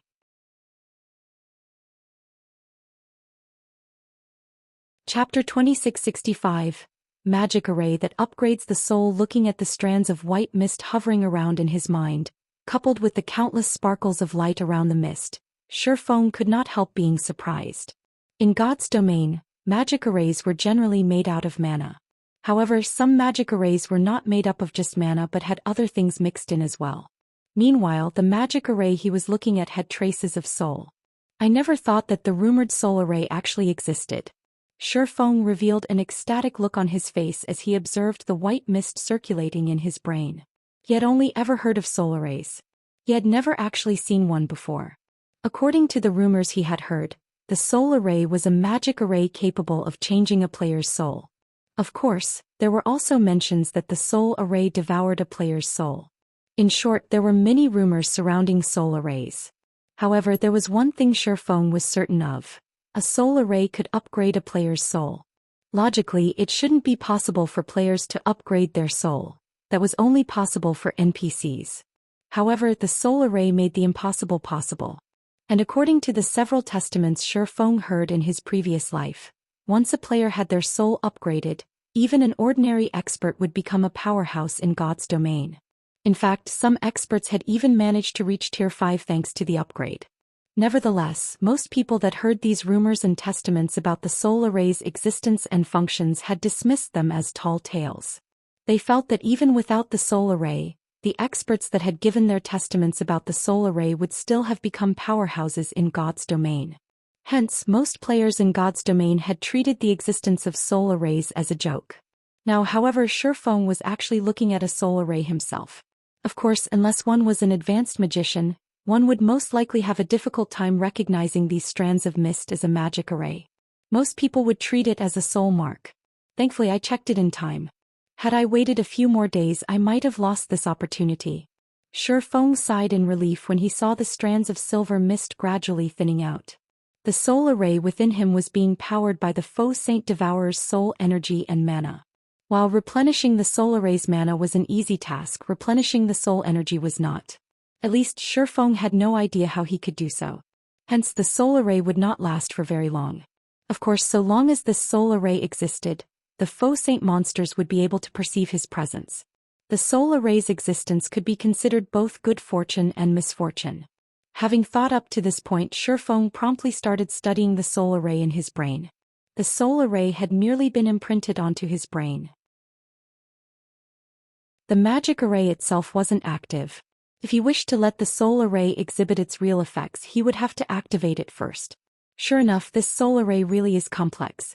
Just from what I can see, it is made up of at least 40 basic master magic arrays and over a dozen advanced master magic arrays, 3 of which are almost at the Grandmaster standard. Moreover, I have to rely on my own spiritual will to activate this soul array, and even the slightest mistake will result in my soul getting devoured. It's no wonder some people labeled it a magic array that devours players' souls. After inspecting the soul array for half an hour, Shifeng was flabbergasted by his findings. The soul was something illusory. There was no describing it with words, much less upgrading it or weakening it. However, the soul array within him could actually accomplish this feat easily.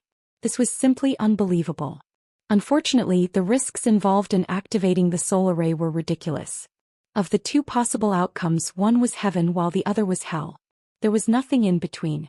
If ordinary experts were presented with such a choice, they probably would not hesitate to give activating the soul array a try. After all, the potential gains far outstripped the potential losses. Even if they got their souls damaged, the worst outcome would be remaining stuck at Tier 3 forever. For ordinary experts, this would most likely be the case anyway, even if they didn't have their souls weakened. However, it was a completely different story for Shifeng. His potential losses outweighed his potential gains. With his current standards, he should have no problem reaching Tier 5.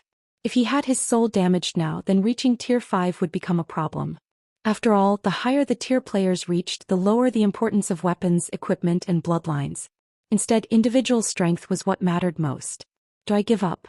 Shifeng hesitated despite himself as he considered the gradually dissipating soul array in his mind. As the soul array would be used on his soul, he only had one chance at activating it. If he messed up the activation, the soul array would backfire and devour his soul instead. However, if he succeeded, then the soul array would upgrade his soul. No, it's not hopeless. After debating for some time, Shifeng thought of a possibility. He then took out Augustus's damaged heart from his bag.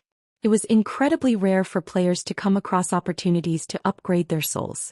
So long as he successfully activated the soul array, he would have a much easier time challenging not only a Tier 4 promotion quest of greater difficulty but also future promotions.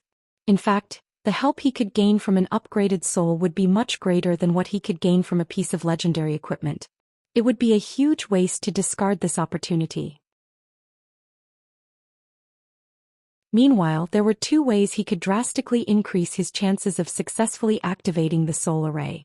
The first method was to familiarize himself with the magic arrays used to make the entire soul array. However, the soul array was extremely complex. At his current standards, he might need 2 whole weeks to learn and memorize all the magic arrays. The second method was to improve his mental state so that he could guide his spiritual will through the soul array with greater precision. For others, both of these methods would be incredibly difficult. However, that was not the case for Shi Feng.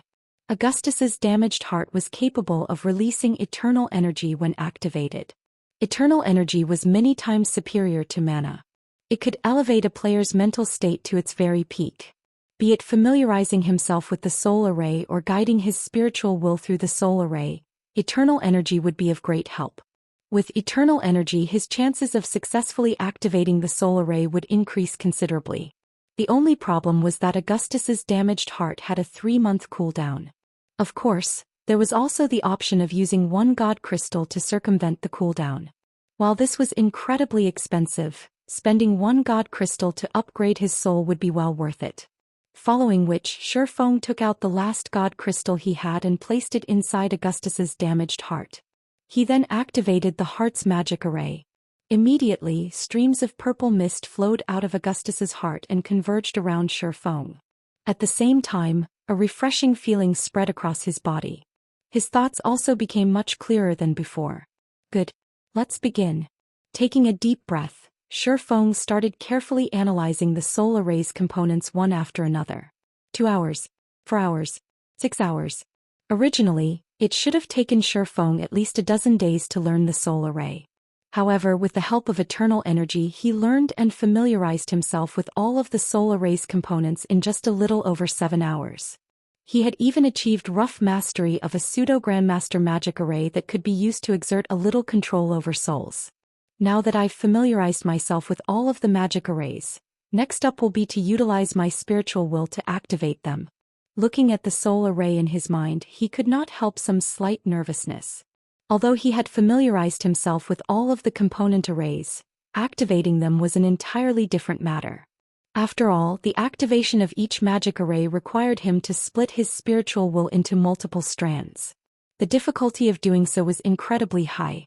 After mentally preparing himself for several minutes, Shi Feng then started guiding his spiritual will through the magic arrays in his mind. 1 magic array activated. 2 magic arrays activated. 3 magic arrays activated. With each subsequent magic array Shi Feng activated, the difficulty increased. Initially, he needed to split his spiritual will only into 3 strands. By the 4th magic array, that number increased to 6. Fortunately, for an expert like Shi Feng, such a task was not particularly difficult. Hence, the activation of the magic arrays proceeded in an orderly manner. Time passed quickly. Before Shi Feng realized it, more than 20 minutes had gone by already. At this point, the sweat from his forehead had already drenched the light armor he wore. The last one. The final magic array actually required Shi Feng to split his spiritual will into 17 strands. This final magic array was also the one he was most familiar with. Read latest chapters at Wuxia World. Suddenly, a crisp sound echoed in his mind. In the next moment, the soul array's core magic array shattered, followed by the shattering of the other component arrays in a domino effect. Meanwhile, the several strands of white mist circulating in Shi Feng's mind transformed into countless particles of light that merged into his brain. Is it done?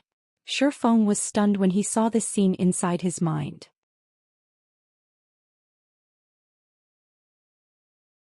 Chapter 2666, Soul Upgraded Natural Domain. Zero Wings Residence, Guild Leader's Office. Sitting quietly on his chair, Shi Feng suddenly opened his eyes, his mind roiling with confusion. Just a second ago, he clearly sensed that he had successfully activated the core magic array. In the next second, however, the soul array had shattered so thoroughly that no traces remained whatsoever. It was as if the soul array had never existed in his mind. What is going on here? Did I succeed or fail? After confirming the absence of the soul array, Shi Feng tried moving his body a little. However, he did not detect any changes or discomfort in his body. It was as if everything that had happened was an illusion. From what he understood of the soul array, so long as players successfully activated it, their souls would receive an upgrade, and their game character's natural talent would receive a significant improvement. On the other hand, if players failed to activate the soul array, their souls would get devoured, and their natural talent would deteriorate significantly, which would in turn eliminate almost all chances for further improvement. However, he currently didn't feel any different from before he tried activating the soul array. Both his physical body and mental state felt normal, neither more active nor sluggish.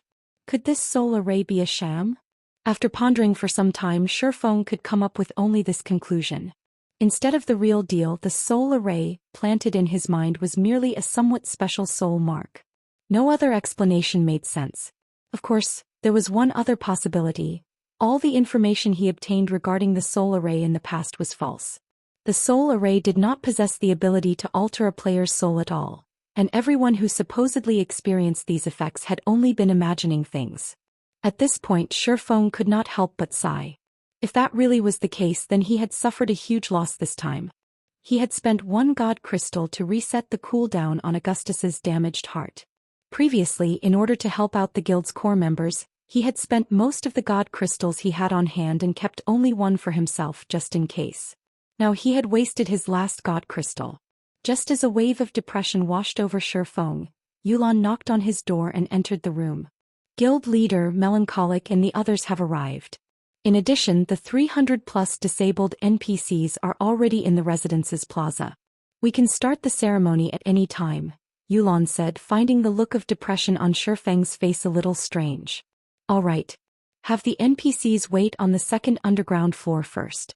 Have Melancholic make the necessary preparations as well. I still need some time to myself, Shifeng said, nodding. I'll inform them then, Yulan said before leaving the office. After she left, Shifeng took out the memory crystal the crimson-eyed sword saint had given him. Since Augustus's heart was still pumping out eternal energy, he planned to use this opportunity to learn Alvo's legacy. In God's domain, God crystals were rarer than even epic weapons and equipment. Coming across one was highly dependent on luck. Now that he had wasted a God crystal to activate Augustus's heart, he naturally couldn't let even a second of its duration go to waste. Otherwise, he would have to wait 3 months or obtain another God crystal to activate it again. The instant Shifeng tried to inject his mana into the memory crystal, a white mist actually formed around the crystal, stunning him. This materialized mana? How is this possible? Mana was intangible. Players could only rely on their senses and imagination to control it. Even then, they could exert only simple control over mana. Trying to concentrate the density of thin mana was beyond even Tier 4 players who had basic control over mana. Normally, players would be capable of such a feat only after reaching the Advanced Master Magician standard. Shifeng had just recently reached the Intermediate Master Magician standard, yet this materialized mana indicated that he had actually reached the Advanced Master Magician standard already. He could hardly believe it. An Advanced Master Magician. Although the Magician class was only a subclass in God's domain, the Advanced Master Magician standard was a realm all Tier 4 experts sought to reach. At the Advanced Master Magician standard, players could rely on their will to manipulate the mana around them, utilizing the ambient mana as if it were an extension of their bodies. They could have their own natural domain. An ordinary Tier 3 player who reached the Advanced Master Magician standard would be invincible among all opponents below Tier 4. The true Tier 4 standard, not monsters or players that possessed basic attributes at the Tier 4 standard. One could easily imagine how powerful the Advanced Master Magician subclass was. Could this be the soul array's effects?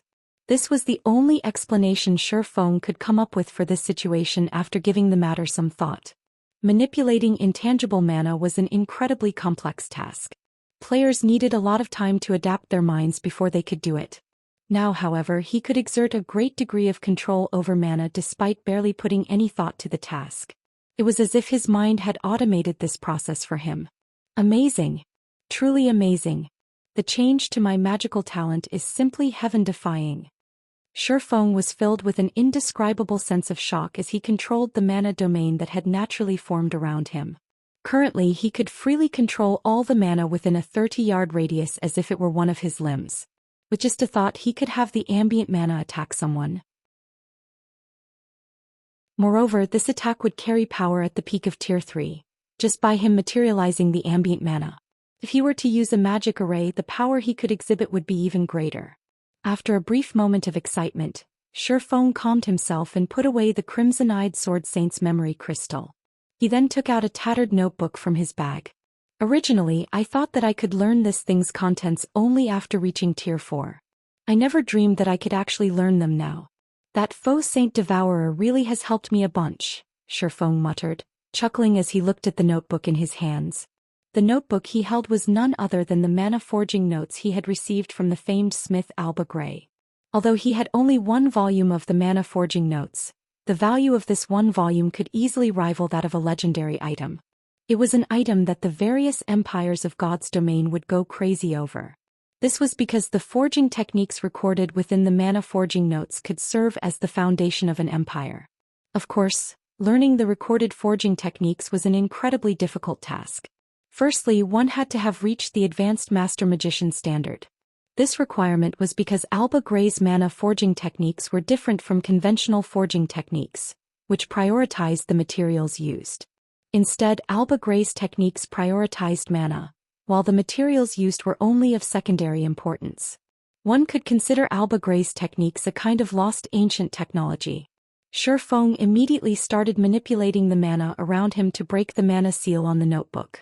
In order to remove the mana seal, one needed to use one's mana to decode it. Utilizing brute force would permanently destroy the notebook's contents. The mana seal consisted of 27 magic arrays, every one of which was at the basic Grandmaster standard. The degree of precision one needed to have when decoding these magic arrays was akin to threading a needle. Only those capable of freely manipulating mana would succeed in lifting the mana seal. This was also the reason why Shifeng had left the mana-forging notes sitting inside his bag all this time. Furies. After working on the mana seal for more than 2 hours, Shifeng finally decoded the last magic array on the mana-forging notes. Immediately, all mana within his office seemed to have been summoned, as it surged toward the mana-forging notes. This mana then transformed into texts and images that flowed into his brain. For a time, Shifeng felt as if his head would explode. Read latest chapters at Wuxia World. The amount of information contained within the mana-forging notes was comparable to that of the small mobile fortress design. If not for his concentration having reached the Tier 4 standard already, he would have most definitely lost consciousness. The information transfer continued for 20 minutes. Then the mana-forging notes closed itself, and the mana seal reappeared on it. As for Shifeng, he slumped back in his chair, his complexion indescribably pale. However, despite his miserable state, his eyes sparkled with joy and shock. Before Shifeng could snap out of his daze, he suddenly received a call request from Yulan. Guild leader, we just received news that the faux saint monster army is currently crossing Star Moon Kingdom's borders. Rough estimates put its numbers at over 4 million. We have also spotted some of Saint's Hand's members among the monsters. Yulan reported anxiously. They're finally here? Shifeng revealed a faint smile on his face when he heard Yulan's words. Have Melancholic and the others ready the materials. I'll head over immediately.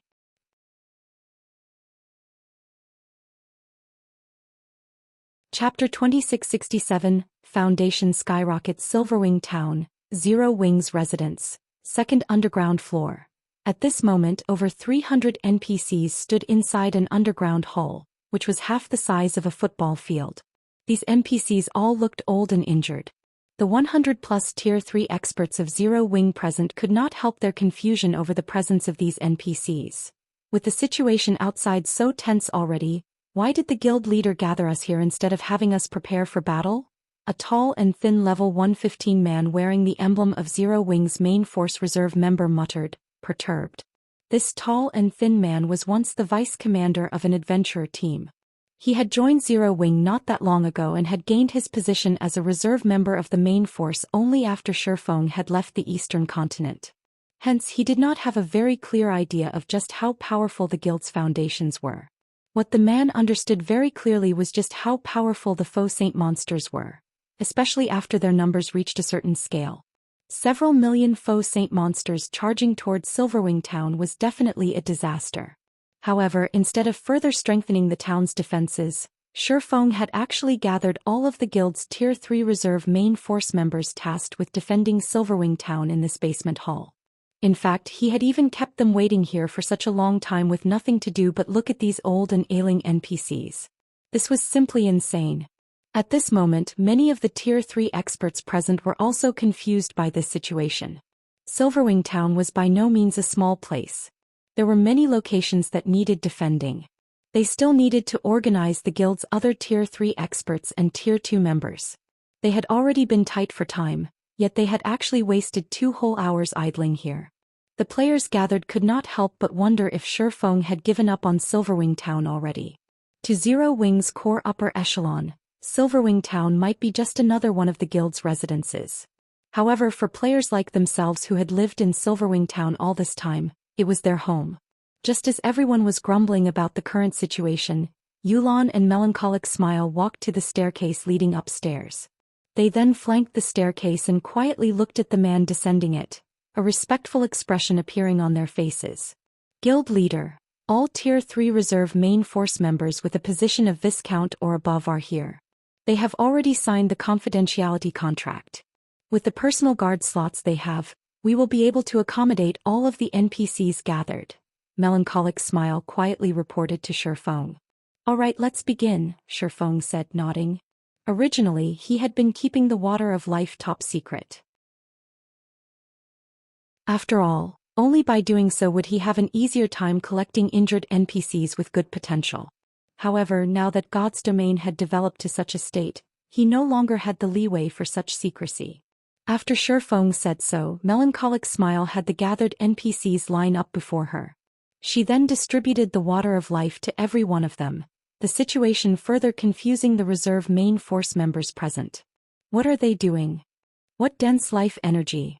Why do all these NPCs look so excited? Many people knew of the water of life in God's domain, but not many people had seen it in person. In the eyes of Zero Wing's reserve main force members, Melancholic Smile was merely distributing potions brimming with life energy to the NPCs gathered. However, when these NPCs received the potion, their gloomy and lifeless expressions immediately brightened up, their eyes glowing with hope and energy. Every one of these NPCs even excitedly thanked Melancholic Smile and swore loyalty to her. This situation baffled the Zero Wing members. They could all tell that these NPCs were not personal guards but independent NPCs. There should be no way these NPCs would show such gratitude toward players, much less take the initiative to swear loyalty to a player. As the reserve main force members were stewing in confusion, frightening auras burst forth from the gathered NPCs, one after another. Previously, none of these gathered NPCs was a match even for ordinary Tier 2 NPCs. Now, however, even the weakest of them radiated an aura that made even the refinement realm experts present shudder. When the auras of these 300-plus NPCs flooded the hall, the 100-plus reserve main force members could not help stumbling back with nervous expressions as they cautiously eyed the NPCs before them. At this moment they could tell that so long as these NPCs willed it, none of them would leave this basement alive. Not to mention the strongest few auras even made them feel as if they stood before a bottomless abyss. The owners of these auras were definitely not just ordinary Tier 3 NPCs. While bathed in these auras, everyone felt as if they were standing inside a muddy swamp, their bodies incredibly sluggish. In fact, they had also lost control over the ambient mana around them. A mana domain. At this moment, even Yulan goggled in shock at this situation. Although she knew that Feng and Melancholic Smile had gathered these old and ailing NPCs for a purpose, she never imagined that they would be carrying out such an ambitious enterprise. Not only did they instantly turn 300-plus old and ailing NPCs into lively tigers, but 3 of these NPCs even possessed a mana domain. This was simply unbelievable. Normally, a naturally occurring mana domain was something only Tier 4 NPCs possessed. A mana domain was also the biggest difference between Tier 3 and Tier 4 NPCs and the reason why Tier 4 NPCs could trounce Tier 3 NPCs. It was also because of this mana domain that Saint's Hand had never dared stretch their hands towards Silverwing Town. After all, Silverwing Town had the protection of the Magic King Craig Midlands, who had already been promoted to Tier 4. In front of the Magic King, Tier 3 players would be one-shot kills. Now, out of the 300-plus NPCs present, there were actually 3 NPCs with a mana domain. This meant that these 3 NPCs were only one short step away from Tier 4. Amazing. The harvest this time is massive. Shifeng himself was surprised by this outcome. Although there were no Tier 4 NPCs in the batch of recovered NPCs this time, just gaining 3 Tier 3 NPCs with a mana domain was plenty amazing already. After all, so long as these 3 NPCs received sufficient resources, reaching Tier 4 should be a shoo-in. Moreover, aside from these 3 NPCs, the quality of the other 300+ NPCs was considerably good as well. Of the other 300+ NPCs, 1 actually possessed growth potential at the Dark Gold rank, 11 at the Fine Gold rank, 151 at the Secret Silver rank, and the rest at the Mysterious Iron rank. In God's domain, NPCs that possessed growth potential at the Fine Gold rank or above could only be found by luck. Aqua Rose had already swept through the old and ailing NPCs of numerous countries once. The fact that they could obtain so many NPCs at the Dark Gold and Fine Gold standard in the second batch was truly incredible. After all, any random Tier 3 NPC at the Fine Gold rank could suppress current Tier 3 domain realm experts. Even the various superpowers would not possess more than a handful of such existences. Now Zero Wing had just gained 15 of such NPCs. Moreover, 3 of them possessed a mana domain, of which 2 were at the Fine Gold rank and 1 was at the Dark Gold rank. If the various superpowers were to learn of this haul, they would definitely die of envy. Meanwhile, after a brief moment of silence in the hall, Shifeng turned his gaze toward the reserve main force members assembled before him. Alright, stop daydreaming. Line up according to the number assigned to you and start signing a contract with these NPCs, Shifeng said with a clap of his hands. Shifeng's words triggered an uproar among the gathered players. Crap. Is this for real? Even the weakest among these NPCs is at the Mysterious Iron rank, right? We can contract these NPCs as our personal guards? Everyone felt as if they were in a dream when they heard Shifeng's words. The fact that the guild could recruit so many powerful NPCs was already plenty amazing. Now, however, they were being told that they could have these NPCs as their personal guards. They couldn't believe their ears. The various first-rate guilds treated even Mysterious Iron guards as family heirlooms. Normally, only the guild elders would have the qualifications to contract such NPCs as personal guards. As for Secret Silver guards, they belonged to the guild leader and grand elders. Everyone else should not even think of obtaining them. Now, however, Zero Wing was actually letting mere reserve members of its main force contract with Mysterious Iron guards and above. This situation was even more fabulous than if the guild had granted every one of them a level 100+ epic weapon. However, in no time at all, everyone snapped out of their daze and dashed forward to line up before Shifeng. As for the distribution of the NPCs, Shifeng first granted every player in line a Secret Silver NPC. As for the 2 Dark Gold NPCs, he assigned Melancholic Smile and Yulan 1 each. He also granted both of them and Liang Jing 1 Fine Gold NPC each. This way, the 3 of them would no longer have to worry about their security when traveling around God's domain. As for the remaining Fine Gold NPCs, he assigned them to the 11 people in line who had made the most contributions to the guild. Upon seeing this, the other Zero Wing members inevitably grew envious. That was a Fine Gold guard they were talking about. With the strength of a Fine Gold guard, one would not have to worry even when coming across a 100-man Tier 3 team. In fact, the Tier 3 team would most likely try to avoid the Fine Gold guard. This is wonderful. With the addition of these personal guards, we should have no problem withstanding the faux Saint Monster's attack. Yulan breathed out a sigh of relief when the distribution of the personal guards was over. Although Silverwing Town was only an advanced town, Zero Wing had invested plenty of resources and funds into its development. While its defensive capability might not rival that of a guild city, its capability was not that far off either. Not to mention, the town also had 5 magic towers and a Tier 4 NPC protecting it. With the addition of so many Tier 3 personal guards, there shouldn't be any problem defending Silverwing Town from the faux Saint Monsters. Withstand. Shifeng shook his head at Yulan's sigh. Sneering, he continued, since they dare to come, then they shouldn't think of leaving anymore. After saying so, Shifeng tasked Yulan and Melancholic Smile with arranging Silverwing Town's defenses. As for himself, he made his way to Silverwing Town's Town Lord's mansion. Inside the control room of the Town Lord's mansion, Shi Feng took out 600 mana stones and arranged them above the core magic array. The mana forging notes recorded plenty of powerful items. However, the highlight of the volume he received from Alba Grey was a special magic array capable of strengthening other magic arrays to whole new heights. Read latest chapters at Wuxia World. Of course, this improved strength did not come for free. The strengthening would triple the consumption of the target magic array. The target magic array would also take longer to recover naturally. However, compared to the possible benefits, this was a small price to pay. When Shi Feng finished drawing the special magic array using the mana stones, a crimson pillar suddenly emerged from the core magic array. Following which, the sound of a system announcement suddenly entered Shi Feng's ears. System: Silverwing Town has met the qualifications for promotion to a basic city. Do you wish to promote it to a basic city?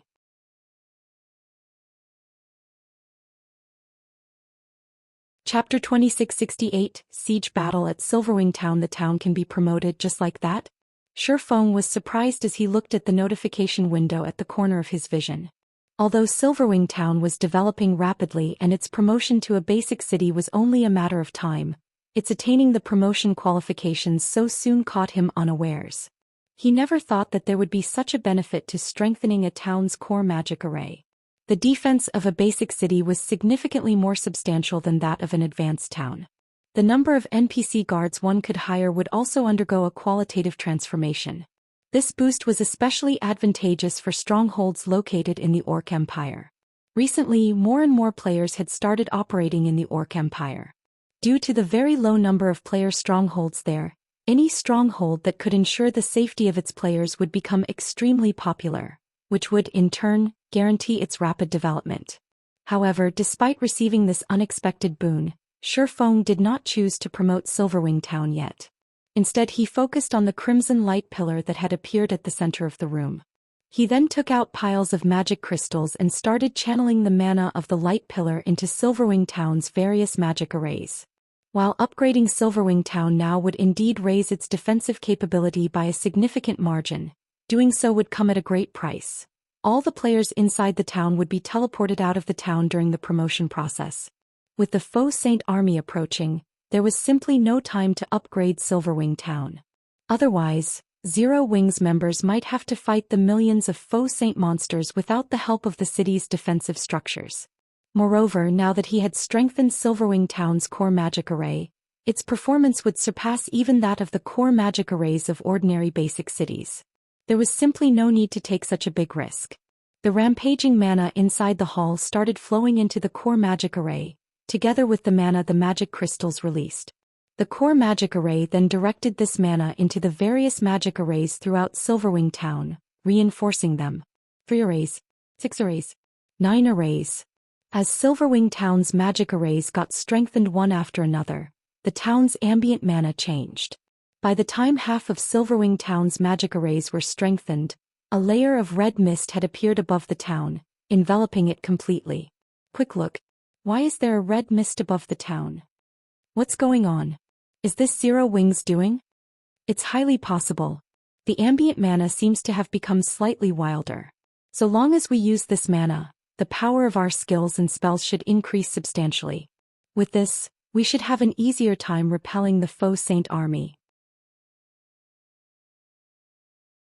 The players in Silverwing Town quickly noticed the changes to the town's mana and could not help discussing them. Many of the adventurer team members preparing for battle relaxed slightly. Silverwing Town was one of the few player strongholds in the Orc Empire that were open to independent players. Hence, many independent players had decided to support Zero Wing against the approaching Faux Saint army. In addition, Zero Wing had also set up a contribution system for the players participating in the town's defense. Through this system, players could earn contribution points and exchange these points for rewards. Hence, even more independent players had chosen to stay and fight for Silverwing Town. It seems Black Flame isn't completely unprepared for this upcoming battle. Illusory Words, who currently stood on the town's wall, sighed in relief when she saw the red mist covering the town. After seeing Shi Feng's previous performance against the Faux Saint Devourer, Crimson Emperor had decided to go all out in helping Zero Wing defend Silverwing Town. However, Illusory Words wasn't confident of success. After all, the faux saint monsters were simply too many. Moreover, even the weakest faux saint monster was at the Great Lord rank. The most they could do was persevere against the faux saint monster's assault. That was right. Persevere. With their current forces, repelling the faux saint army would be impossible. All they could do was persevere. Fortunately, Shifeng had killed the faux saint devourer. With this, even the strongest faux saint monster remaining would be only at the Grand Lord rank. Silverwing Town's defensive magic array would have no problem tanking the hits of Grand Lords. Meanwhile, so long as they ensured the continuous replenishment of the energy reserves of the town's defensive magic array before they got depleted, the faux saint monsters would not be able to take even a single step into Silverwing Town. With the intellect of those faux saint monsters, they wouldn't bother wasting too much time on a single task. After seeing that they couldn't break through the town's defensive magic array even after several days, they would naturally retreat. It seems Black Flame has quite a few tricks up his sleeves. He's actually able to make the town's mana go berserk. With this, the strength of the town's defensive magic array should have increased by quite a bit. While the town's defensive magic array has indeed been improved, it will still need to withstand all those faux saint destroyers. You should know that faux saint monsters have destroyed NPC cities before. What can a guild town possibly do against an army of them? The various superpowers members hidden inside the town disdained the transformation to Silverwing Town's mana. They also considered Shifeng very foolish. While the performance of the town's defensive magic array had indeed improved significantly, there was still a limit to the magic array's energy reserves.